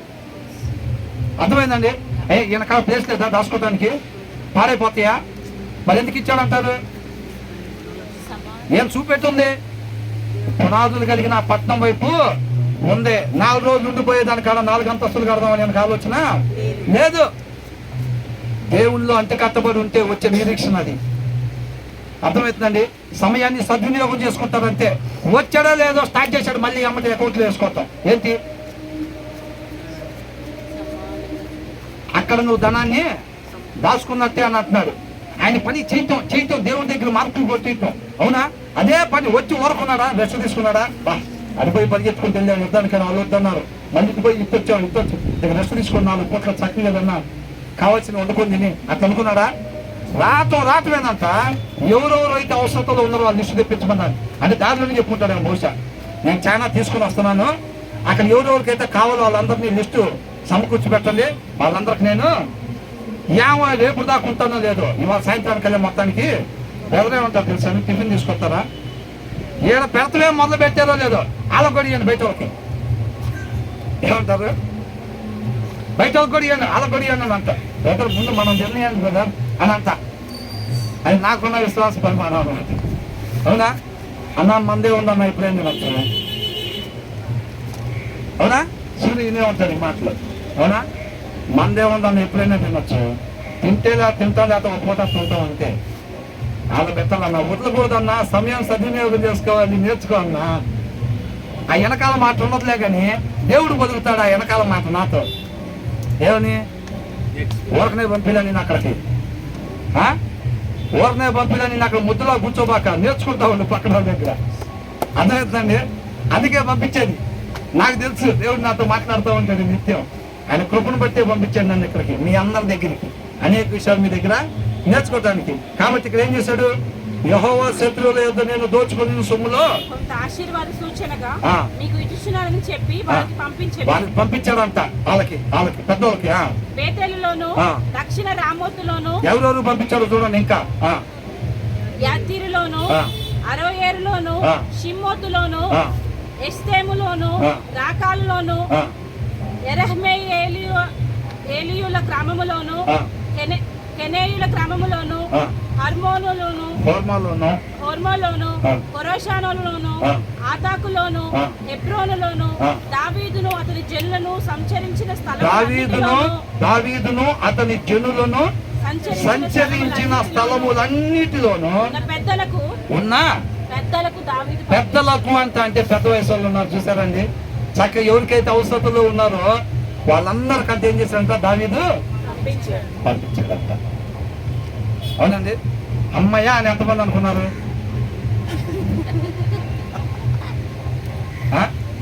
దావీదు వాళ్ళందరికి అట్లా పంపించాడు అమ్మయ్య అని అనుకున్నామని ఉన్నారా? దానికైతే మేము అమ్మాయి అనుకోలేదులే కానీ అధ్యాయం అయిపోయిందని అమ్మాయి అనుకున్నాం కదా. దీని గురించి చేయొద్దండి. కొంతమందికి అర్థం అవ్వలేదా ఏంటి?